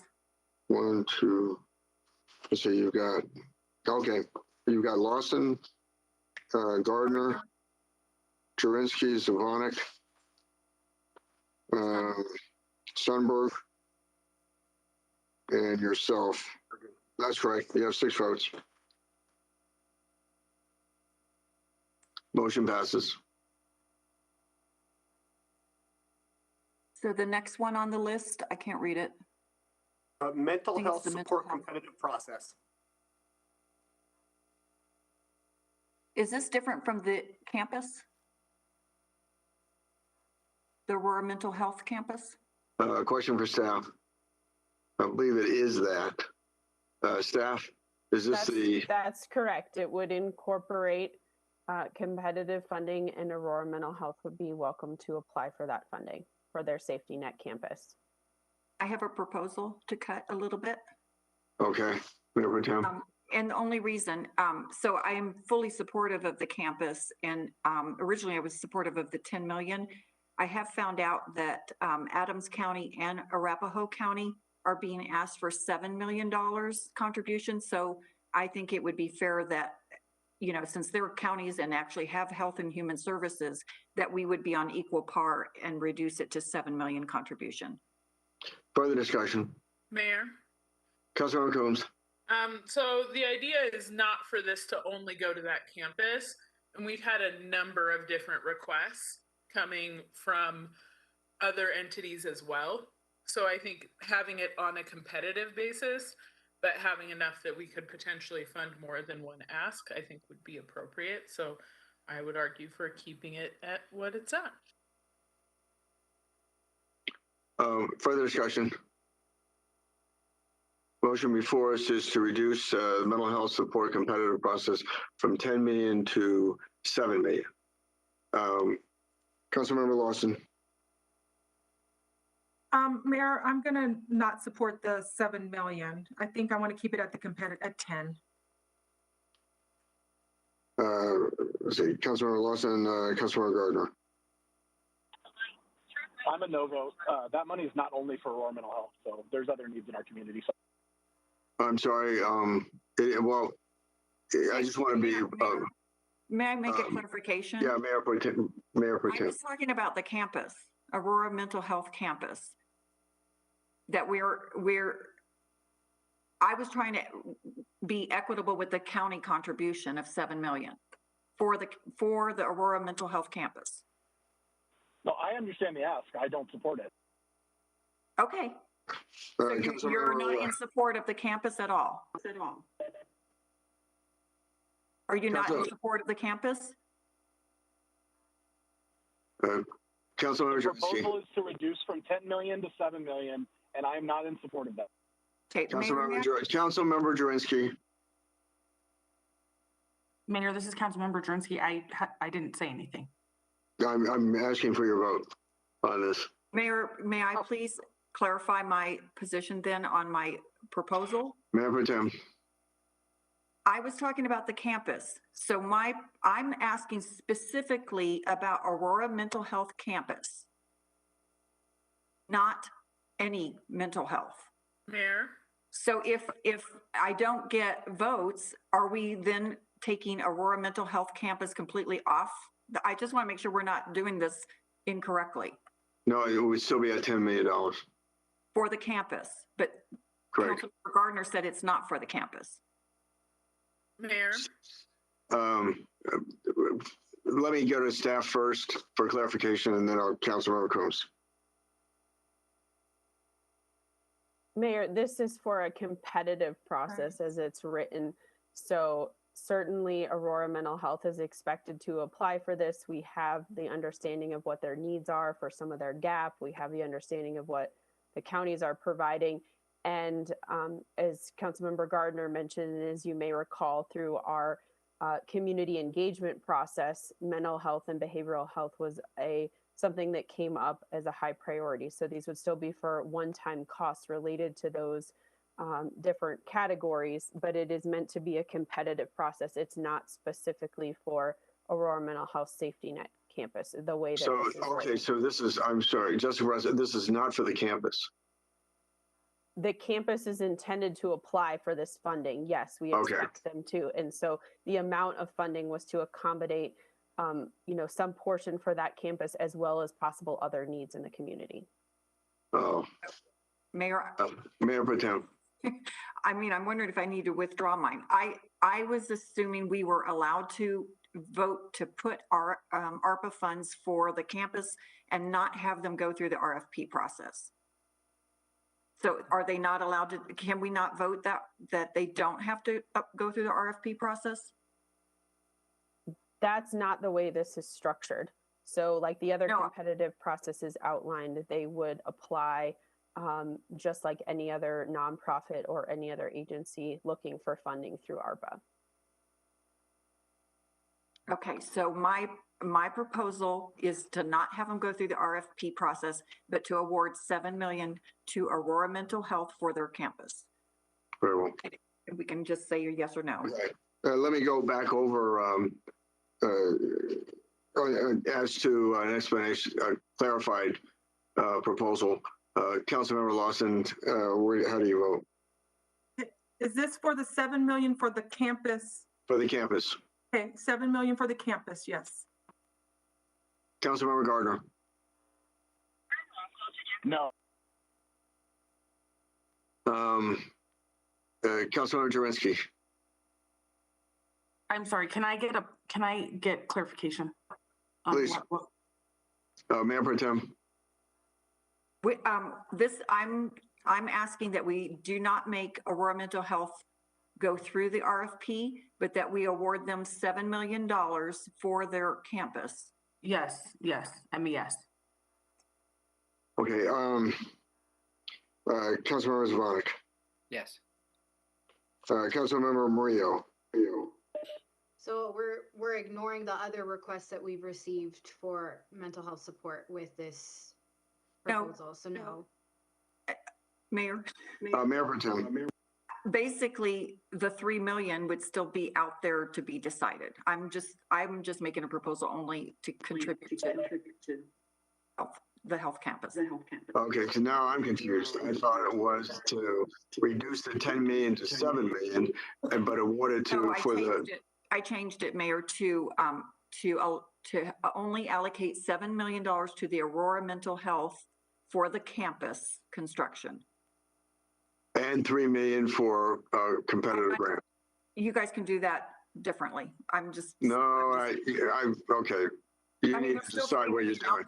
You need to decide what you're doing here. Okay, so it's $7 million for the construction towards the Aurora Mental Health new facility. And either you need to have the 3 million in or out. The other 3 million needs to be in or out. The 3 million will be a separate proposal coming after mine, I think.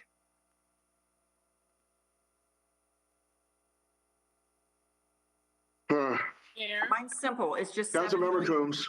Can I clarify? Because I thought we had to have things on the board in order to vote on them, and $7 million for Aurora Mental Health specifically never was on the board. $10 million competitively was.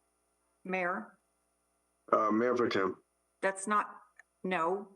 Everything was to get on the board. The funding was to be decided at the end, which is what we're doing. And I'm asking for a vote to support $7 million for Aurora Mental Health for their campus. If someone wants to come in after me with the remaining 3 million and make a proposal, that's fine. Okay. Councilmember Lawson. Mayor, I said I would take the 7 million to support the campus. Okay. Councilmember Gardner. I'm still a no vote. Councilmember Jurenski. Yes. Councilmember Zvonek. Yes. Councilmember Murillo. No, there are other needs that I think need to go through the RFP process alongside this one. Councilmember Sundberg. Yes. Councilmember Medina. No. Councilmember McConnell. No, I support the campus, but there's other needs as well, and they might be able to get more than 7. So, no. Councilmember Coombs. No, I support the 10 million competitive process. Okay. Mayor Pro Tem.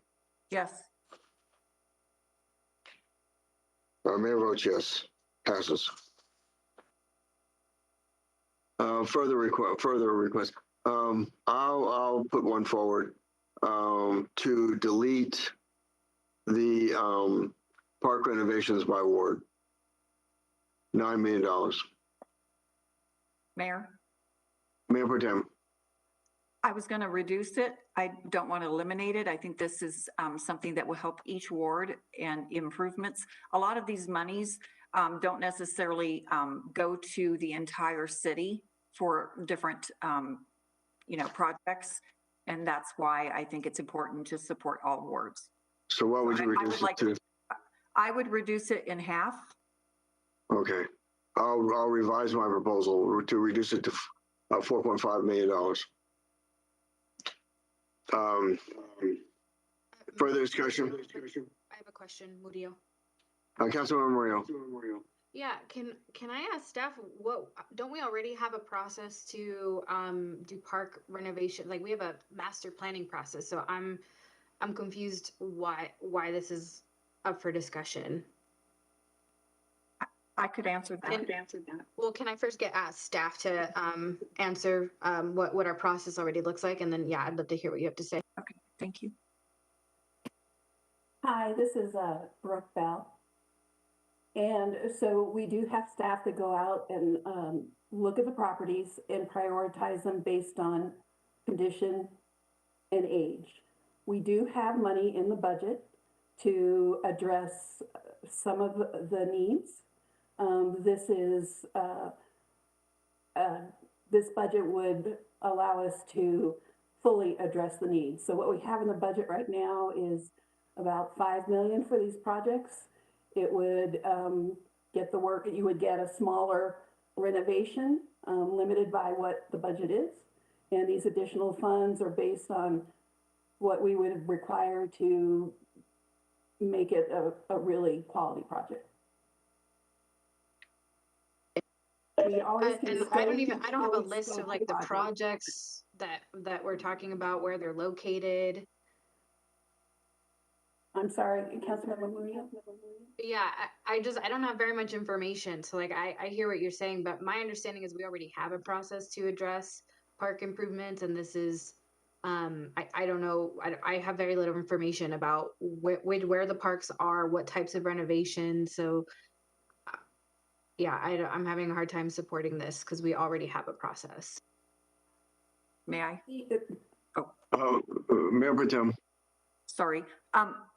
And that is true, Councilmember Murillo, but we did have a capital improvement presentation by Parks a couple months ago, and they went through every park that had either needed to be expanded, to be built, or needed improvements.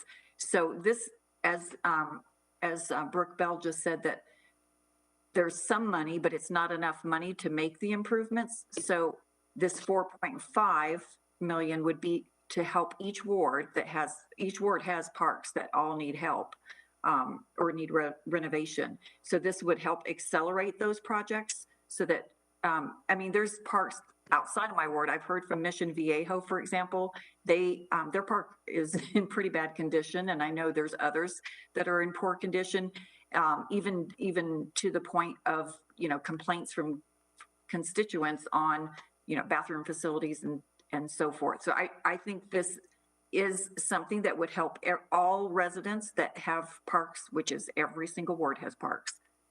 Mayor, may I speak? This is Brooke. Please do. Please go. In the backup, Councilmember Murillo, in the backup, there is a map of where these parks are located. And I can pull up here a list and read them. But these parks went through the same process for this particular request of 9 million that our parks go through every 2 years to put them in the budget. And these same parks are in the budget right now for a smaller amount of money for about 5.5 million. And this would supplement those same parks that already have budget to make additional renovations. Because when we renovate parks, we do projects to what we can afford. And this would just make, as I said, it would allow us to do more renovations, potentially add shade and other amenities to these parks. Further discussion? Seeing none, Councilmember Lawson on reducing park renovations by award from 9 million to 4.5 million. I support, Mayor. Councilmember Gardner.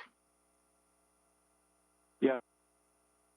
Councilmember Jurenski. Yes. Councilmember Zvonik. Yes. Councilmember Murillo. Yeah. Councilmember Murillo votes yes. Okay.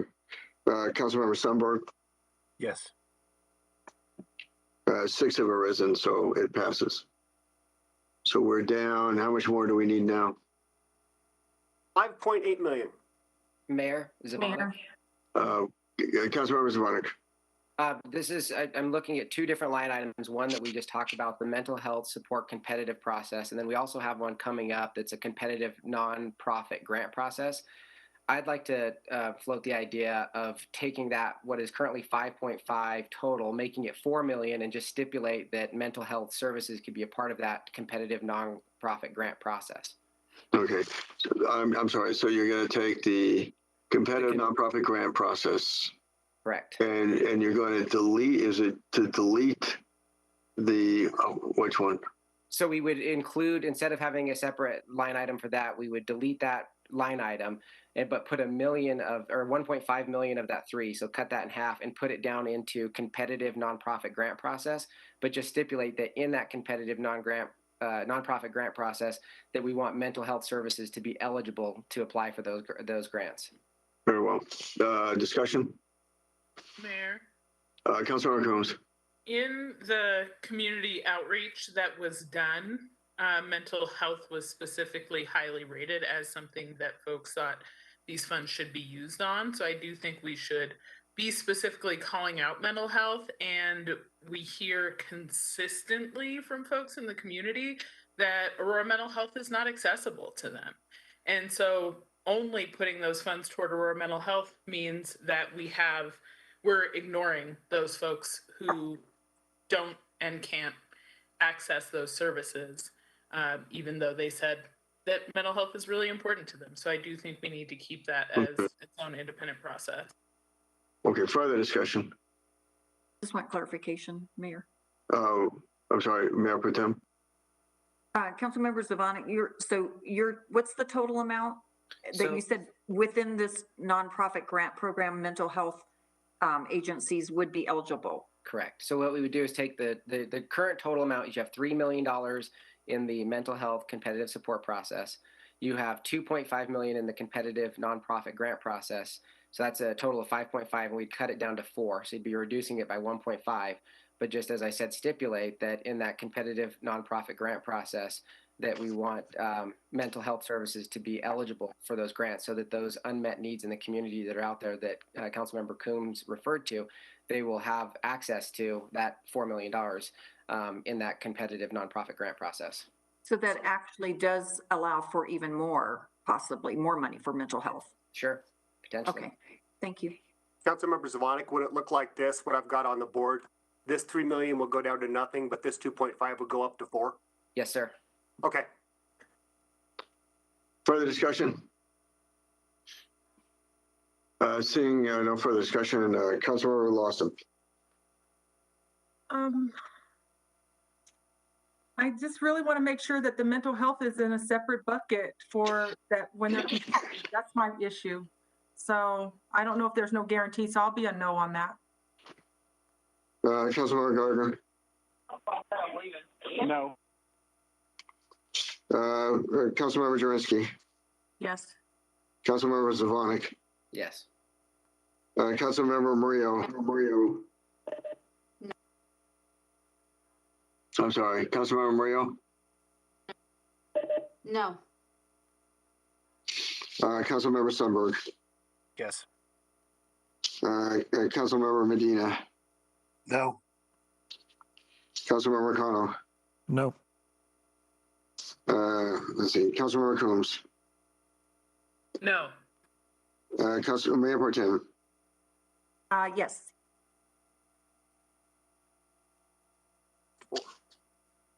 six have risen in the negative, so it fails. Mayor, Well, let me ask a question first. This restaurant assistance program competitive process, did we vote on that when we came? I don't think we voted on that when we came back, did we? No. Okay, I want to reintroduce that to take that out. Discussion? Mayor, you're taking out the competitive grant program? Is that what you're saying? restaurant. Yeah. Restaurant the assistance program competitive process. We were discussing that prior to the break.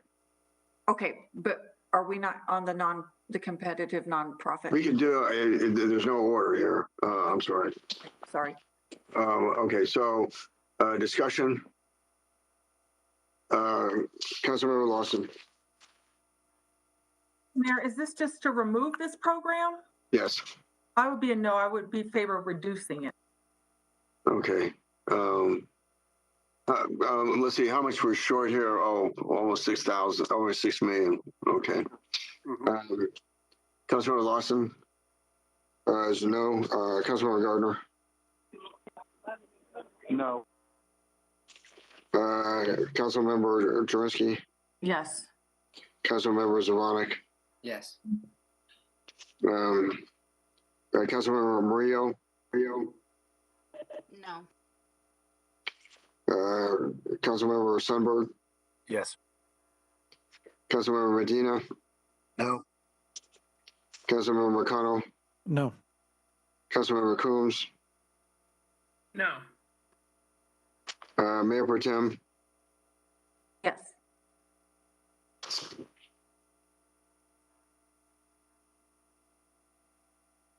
Six have arisen in the negative, so the motion fails. Mayor Jurenski. Councilmember Jurenski.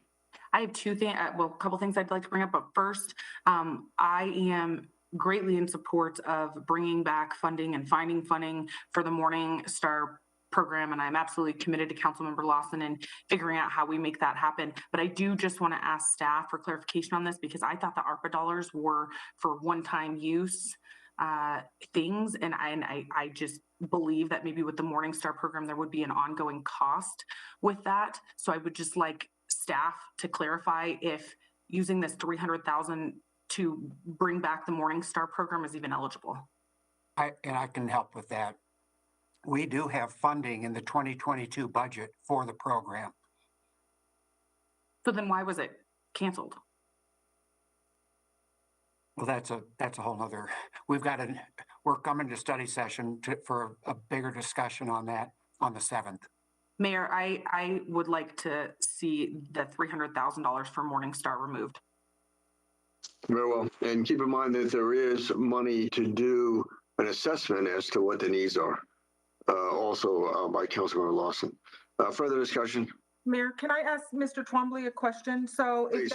if that's the case, I will go ahead and support Councilmember Jurenski's proposal, but I want to make sure that there is money. Should council decide to bring back this program, that it will be, and we get the votes, that it will happen, because that's why I'm just trying to secure funding for this program. So if I just want to have your word on that, at least for that discussion. Yeah. You bet. And we'll have that discussion on the 7th, but the council decides to restart the program, the money is there. Okay. So I will, Mayor, I don't know if you're going through the vote count, but if you want me to start, I'll support Councilmember Jurenski's remove the 300,000. Councilmember Lawson is a yes. Councilmember Gardner?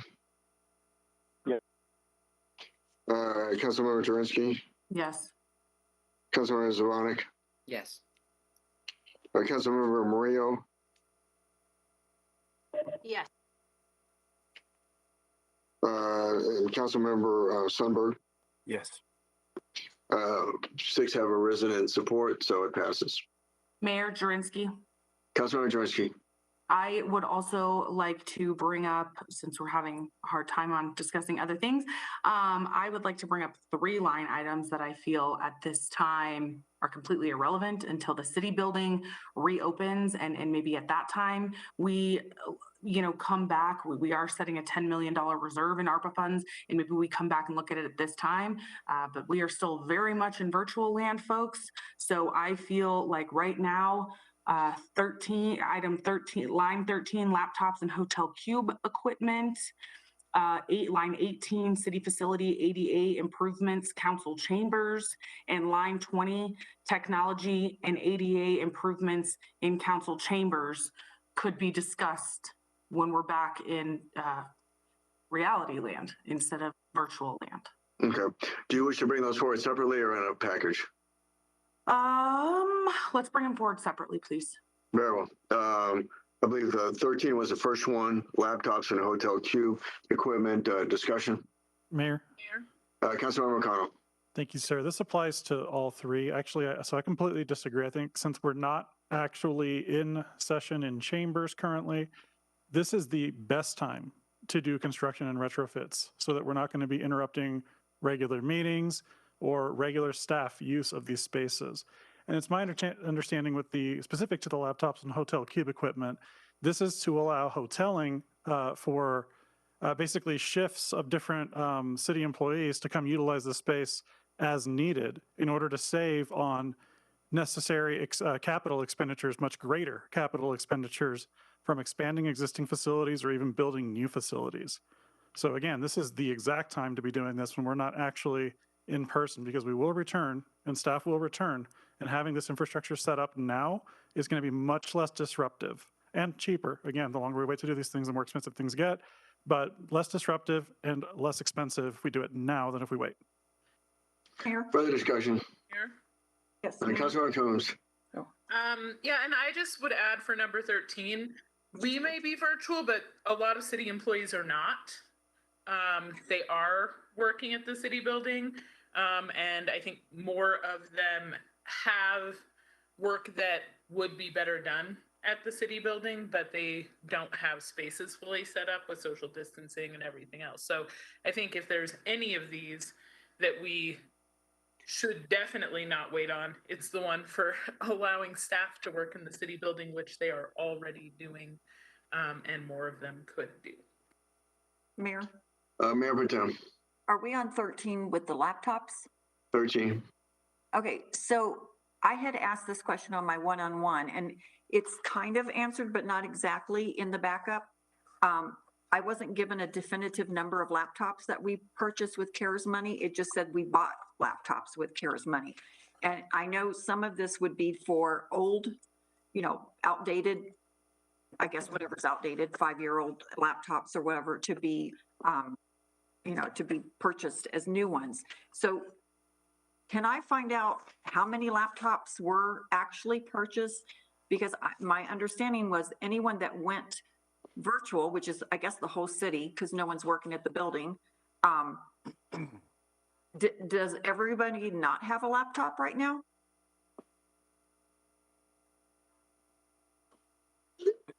Is Scott Newman on? Good morning. Yes, I am. And that's a multidimensional question, Councilmember Bergen. Apologies. I did not get the question of the count, so I can do the research and get you that data for the number that were purchased. But there's a variety of uses. So some business units, for example, police patrol, some of the water streets workers, some of the public works streets workers do not need a laptop. Therefore, they're using desktop still because they share those computers when they come in from the shift on the field and use the computer in the office. Others were when, at the time that COVID hit, only about 10% of city staff had a laptop. So we had to scramble. We did make what purchases we could with CARES funds to get new laptops, but we had to scramble and pull together as many old laptops and outdated laptops as we could. So people who did not have any device whatsoever were provided the new laptops. The people who had the old laptops were asked to work with those, and we bought an extended warranty where we could. Right. But the truth is council has old laptops too. Exactly. So the truth is They that work. several They of those. still work, I just want to say. Yes, and some of them do, but the problem is some of them do not, and they are breaking down because some of them are already 7 or 8 years old. And so part of this So my intention question is, because the amount is $1.5 million that were being requested, but yet what is the number needed? I mean, if CARES money bought new laptops, which again, nobody told me how many we bought, and do you know how much we spent? How about that? How much did we spend in CARES funding for this item? well, we spent close to $1 million. We spent 1 million. Close to, yes. I'd have to again pull the exact data, but it is approximately $1 million in equipment. Okay, so I don't know if I want to vote to remove this altogether, but it definitely needs to be reduced. Mayor, I would like to change my proposal to reduce this by half the amount from 1.5 million to 750,000, and I would like to bring that forward for a vote, please. Okay. Further discussion? Seeing none, question before us is to reduce item number 13 from 1.5 million to 750,000. Councilmember Lawson. Support that, Mayor. Councilmember Gardner. No. Councilmember Jurenski. Yes. Councilmember Zavalik. Yes. Councilmember Murillo. No. Councilmember Sundberg. Yes. Councilmember Medina. No. Councilmember Marcano. No. Councilmember Combs. No. Mayor Pro Tem. Yes.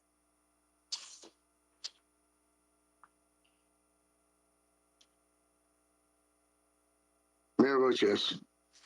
Passes. To your next item, Councilmember Jurenski. Mayor Sundberg, may I propose an idea that I wonder if council might be amenable to? I see the oversubscribed amount at this point is $4,732,946. What if we agreed to put $16 million away for a rainy day and found a way to scrub $732,946 from this list? Mayor.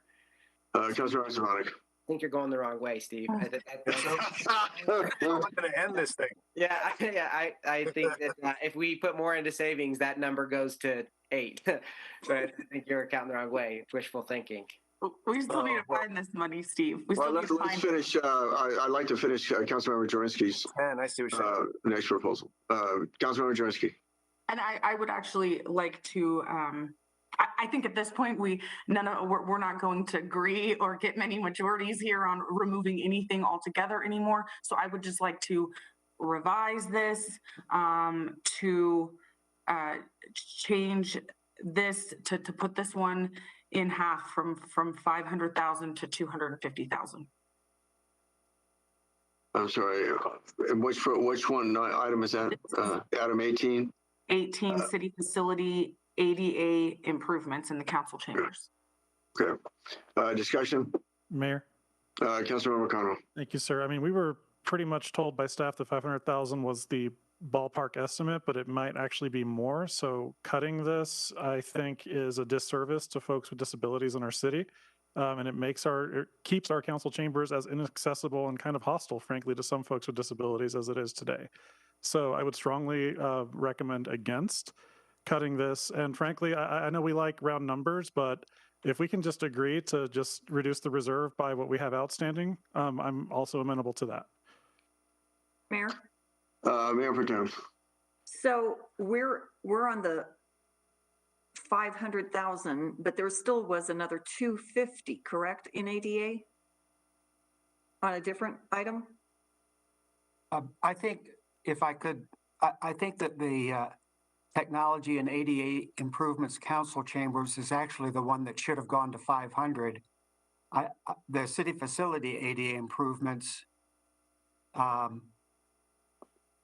is a different item. I don't think that's council chambers.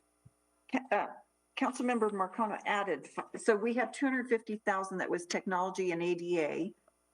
And In then, council and then chambers. Councilmember Marcano added 500,000. And I think Councilmember Durinsky is asking for that 500,000 to be cut to 250. Yeah. Line 18 and line 20 are two different things. And I think the 250,000, I think, should have been added to line 20 to make that 500. The city facility ADA improvements, I don't believe that should have council chambers behind it. That's what it says in our packet on quick wins. Yes. It says technology and ADA improvements in council chambers. So this was the original project right here, and this was the one that was added by Councilmember Marcano, with Ellie Watson saying that she thought 500,000 was the right additional amount.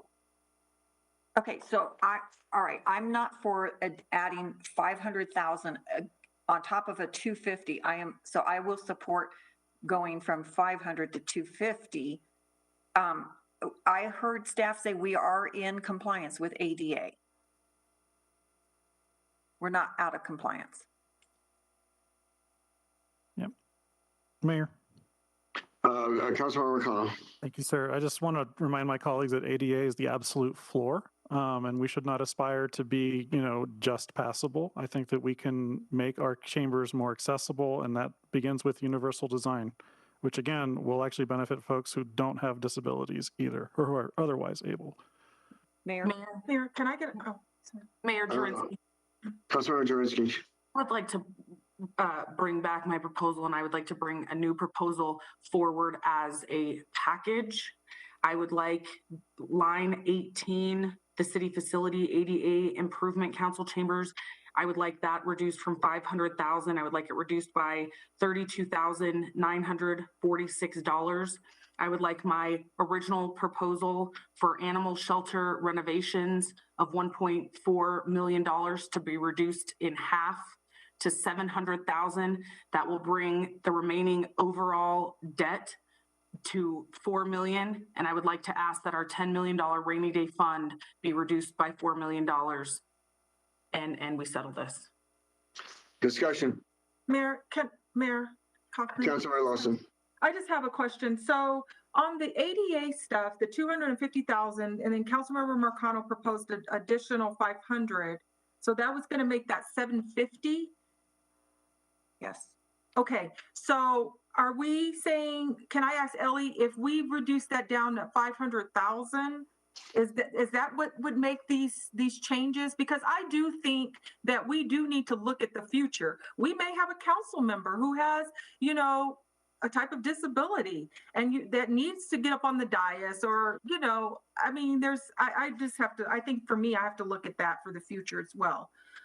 So can I ask Ellie, is that 500,000, would that complete some of those repairs up on the dais as well? Because I think I asked this question in my session. So we have a number of things under consideration to improve the inclusiveness of the council chambers, but we don't have a design that we've had bid out or anything. So these numbers are our best assumption. In the original 250,000 that is in your packet that was originally submitted, was more around automatic door openers, signage, some live captioning within the chambers itself, around the technology and headsets for amplified audio, those types of things. We were asked to look at doing a more substantial renovation in council chambers, to avoid use of the lift, which can be, to Councilmember Marcano's point, a little hostile. And so that is the estimate that is at 500,000. That improves the access to the dais and access down a ramp rather than the lift. Okay, so as a separate item, as a separate cost, that would only be accommodating for that. Correct. Okay, further discussion. Mayor Zavonik. Councilmember Zavonik. Yeah, so I get we're trying to get to close that last $4.7 million. The one question I would have on the animal shelter renovations, and if somebody on staff can answer this, if by cutting it in half, my fear is that they're asking for 10 feet of rope to complete the project and we're throwing them 8, which is, it just worries me that we would have an incomplete project. So I just would want to make sure that we're not, if we're going to, I think it either should be 14 or 1.4 or 0. But again, maybe there is a way to cut it in half and still get necessary renovations done. But I guess I'd pose that question to staff. Mayor. Council Member Zvonek, that could be fine. I think we can right size the project and make sure that the critical needs are met with the reduced amount. Mayor Durinsky. Councilmember Durinsky. I mean, another option, we talked about the restaurant assistance program competitive process. And I think that some of the no votes on that were because we were trying to pass that to eliminate it completely. We could just reduce that from 2 million down to 1 million, fully fund the animal shelter renovations and the city facility ADA improvements, council chambers, and then just pull the rest, which at that point would be less than 4 million from our $10 million rainy day fund. Okay. Discussion? Mayor. I'm sorry. Who was that? Councilmember Gardner. Councilmember Gardner. Councilmember Gardner. Yeah, I'm really disappointed how this conversation is going. You know, we have professionals coming in like our chief information security officer or our animal care folks coming in and saying, these are what these projects cost. And rather than making tough decisions about what to fund and what not to fund, we're just picking arbitrary amounts to reduce the funding by to meet a number. I think we're going about this all the wrong way. And it kind of piggybacks on what Councilmember Zvonek said. I think if the experts come in and say, this is what we need for this project, we need to fund it. And then we need to not fund other projects, but just arbitrarily picking, cut 100,000 here, cut 500,000 here. This is not the way to go about making policy at all. No further discussion. Mayor, then I would like to bring forward removing completely the restaurant assistance program competitive process on that point. Okay. Did we already vote on that? We did. Yes, and Mayor, we did. No votes said that they would vote yes if we just reduce the amount. But to Curtis Gardner's point, what he just said, and with respect to the professionals, it sounds like it's sort of an all or nothing for him. Okay. Further discussion. Mayor. Councilmember Coombs. My concern with cutting this out is that it seems like the alternative folks are contemplating is that we later look at funding $1 million to a private lobbying group to do a program for our restaurants, that being the Restaurant Association, and that's concerning to me. I think we need to have the level of accountability that the competitive process goes through the city and not through a private lobbying group. That's my concern with cutting this. If people want to cut it all together, that's one thing. If we want to fund it because it actually contributes to the growth of small businesses in our community, I would prefer that. And I would look to instead reduce the reserve by the remaining amount, that being the $4,732,946, and allowing the expansion of this program throughout the city. Councilmember Jurinski, you offered the proposal initially. Do you consider that a friendly amendment? To not lower anything else and to take the 4.7 million and change out of our reserve account? Councilmember Coombs, is that? Yes, that's the proposal. Okay. Mayor, if I could. Councilmember Zvonek. And this is very minor, but the one last thing we could take out is the Aurora 911 recruitment incentive. It could be made up with savings from vacancy savings, according to staff. So it's only $12,000, but we could pull that out just to have that cleaned off of there. Okay, well, why don't we offer that after this? Councilmember Jurinski, do you want to vote on your motion, or do you want to accept that Councilmember Coombs's proposal? Or We can vote on yours first, and then if that doesn't pass, we can always vote on it. We can vote on then Councilmember Coombs' proposal. I still think there's room to negotiate in the restaurant assistance program, but I am okay with Councilmember Coombs's proposal. Okay. Councilmember Coombs?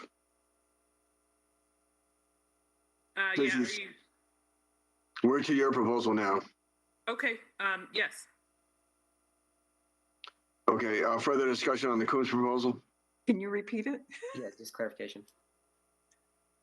Just to take the entire current outstanding amount, the 4.7 million and change, out of the reserve and leave things as they are. I would accept as a friendly amendment Councilmember Zvonic's proposal to take out the recruitment incentive as well. So that would put us at slightly less that we're taking out of the reserve.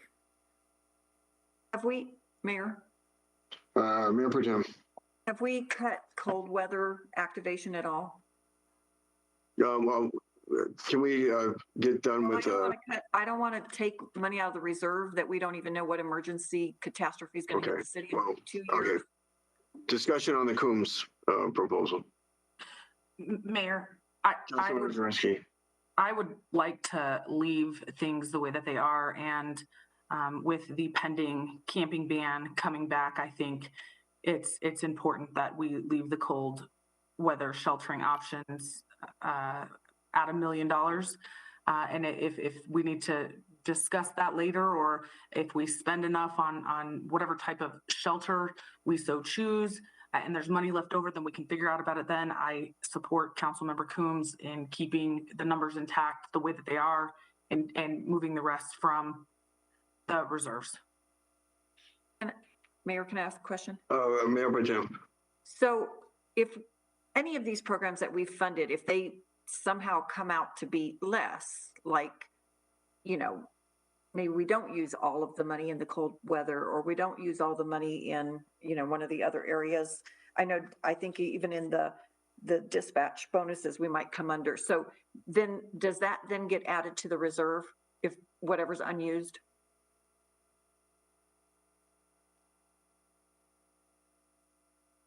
Greg Hayes? That makes a lot of sense. If something we put in as $1 million and it comes in at 800,000, then that extra 200,000 is available for another project. So, but it would go automatically to the reserve until we figure out what. Yes, that feels right. Okay, thank you. Okay, further discussion on the Coombs proposal. Okay.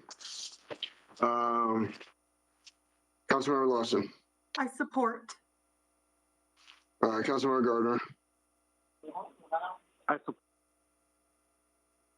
I'm sorry. Can't hear you. I support. Councilmember Jurenski. I support it. Councilmember Zvonic. Yes. Councilmember Moreno. Yes. Councilmember Sundberg. Yes. Councilmember Medina. Yes. Councilmember Cano. Yes.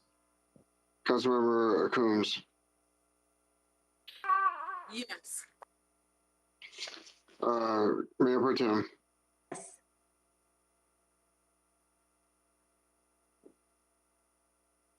Well, enough have arisen in the affirmative that the motion passes. Okay. You've done it. All right. Okay, where are we at now? Let's see. Ready for Councilmember Zvonic, I think. Okay, I tell you what, the time is now about 1:30. We'll take a break until 1:35, and then we'll hit on Councilmember Zvonic's proposal. Council stands in recess. Good job, everybody.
Council is now back in session, and Councilmember Zvonik, you have the floor.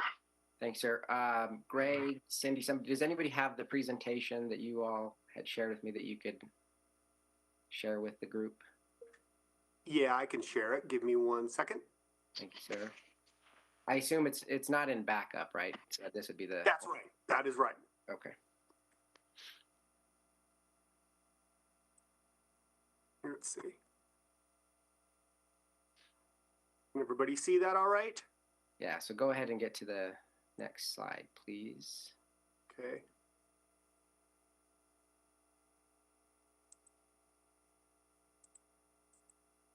It's not letting me do the slideshow, but that's all right. We'll do it this way. So yeah, thanks, Greg. And I'll tell you, I'll just kind of guide you through it. But in recognition that our annual road maintenance deficit is a ongoing problem going back now nearly 15 years, and it's created a couple of different challenges for us. I've been working with staff to try to come up with a plan that would help us address specifically the annual maintenance deficit. This chart, something I'm sure that you've all seen, shows really two challenges that has been created by the annual shortfall in road maintenance. The first one is you see the dotted line that shows our projected needs, and then where the solid red line or orange line below is where we've been over the course of the past 15 years. The two problems that this has created is, one, all of that red area that's dashed in, that is the deferred maintenance that we heard about in the capital projects fund. It's over $50 million now. That's something that continues to build every year that we have a shortfall in our road maintenance funding. And then the second problem is that if you look going forward, even though we've made some progress and putting one-time monies in here and there and some changes that were made for the 22 budget, that deferred maintenance is going to continue to grow. So go ahead and do the next slide, Greg. So the ideal paving cycle is the 15, 20, 25. So 15 for arterial streets, 20 for collectors, and 25 for residential. And you'll see that to achieve that level of funding, we need $32.8 million a year. The 22 budget, given the changes that were made last year, some of the additions like the paying off Hogan Parkway early and dedicating those funds, some funds from the Senate Bill 260 last year from the state, it's closed that gap to $5 million or $5.1 million. But if you look going forward, next slide, you'll see that there's that $5 million shortfall in 22, but that gap continues to grow again in out years. So the plan that I'm working on is the goal is to make sure that we don't see that gap continue, because if you go to the next slide, you'll see the real challenge that it creates. Laura had mentioned earlier that replacement is obviously much more costly than repair. And if you look at the conditions of our existing roads going back to 2010, that's that little green circle at the top of the arc there, and where we are today and where we're going towards, we're rapidly moving in the direction of needing to have major reconstruction of our roads. So the goal would be to try to bend the trajectory of this curve by making sure that on an annual basis, our road maintenance is funded. So the plan that I'm working on with staff right now is looking at a couple of different options. Everything from looking at the mechanism to currently fund road maintenance. So currently we use money out of the capital projects fund. One of the options would be to create a separate fund, looking at other sources of revenue, including auto use and sales tax as a possibility to create a formula that would be specifically for road maintenance fund. The goal would be to have a more specific plan for council at the spring budget workshop and the requisite ordinances we would have. And at that point, be able to really outline any general fund impact that the new plan would have. But again, with the ultimate eye towards creating a disciplined formula for road maintenance so that we can make sure that they're funded on an ongoing annual basis and that we don't incur additional capital expenses in the future and potentially very expensive capital costs if we have to completely reconstruct our roads. So with that, what I would like to do, I guess, is two things. One, as I move forward and working with staff, Greg and Cindy and others, between now and the spring workshop, is solicit any input and feedback from all of you on ideas that you might have in this. And then, like I said, I will bring a very specific and detailed proposal at that time. Happy to answer any questions. Mayor?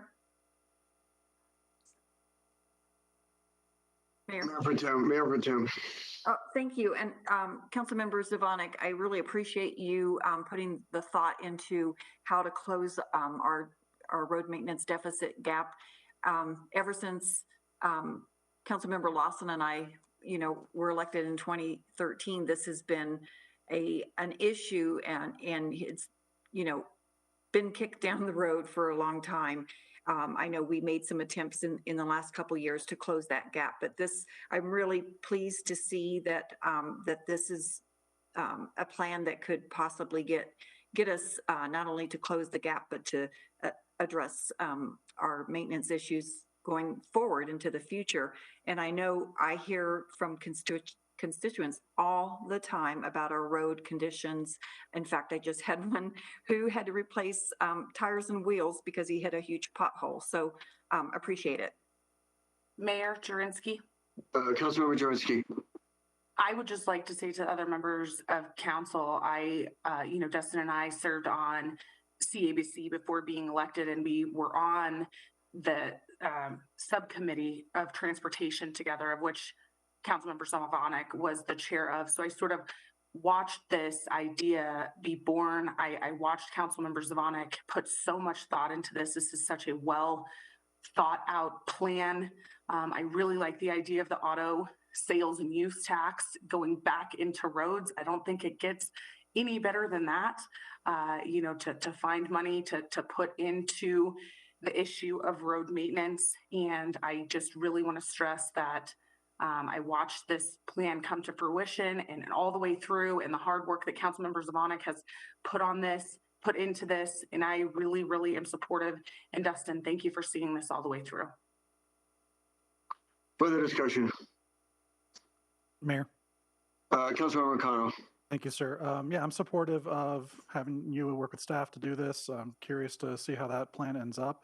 But I also just want to stress that we need to also ensure that we're not just, funding what we currently have ongoing, but we're also figuring out how to ensure that we don't dig ourselves back into this hole as the city continues to grow. So just want to reiterate what I mentioned earlier, today, that we need to be looking at our comprehensive plan, our UDO, and how we're growing and developing, so that we don't have to, continuously try to keep up with what I think is an unsustainable kind of primary mode of transportation and development for the city. But I do appreciate the time and energy you're going to put into this, so thank you. Further discussion. Mayor. Councilmember Coombs. Yeah, absolutely support this and agree that it's essential that we address the road maintenance issues we have, and definitely would like to have some conversations about what those code updates might look like that could help us address these issues. So we'll find some time to talk in the meantime, but I'm in support. Appreciate it. Thank you, Councilmember Coombs. Further discussion. Is there any objection to Councilmember Zvonek going forward, working with staff and bringing back a plan at the spring workshop? Seeing none, then that's the direction for Councilmember Zvonek and staff. Thank you.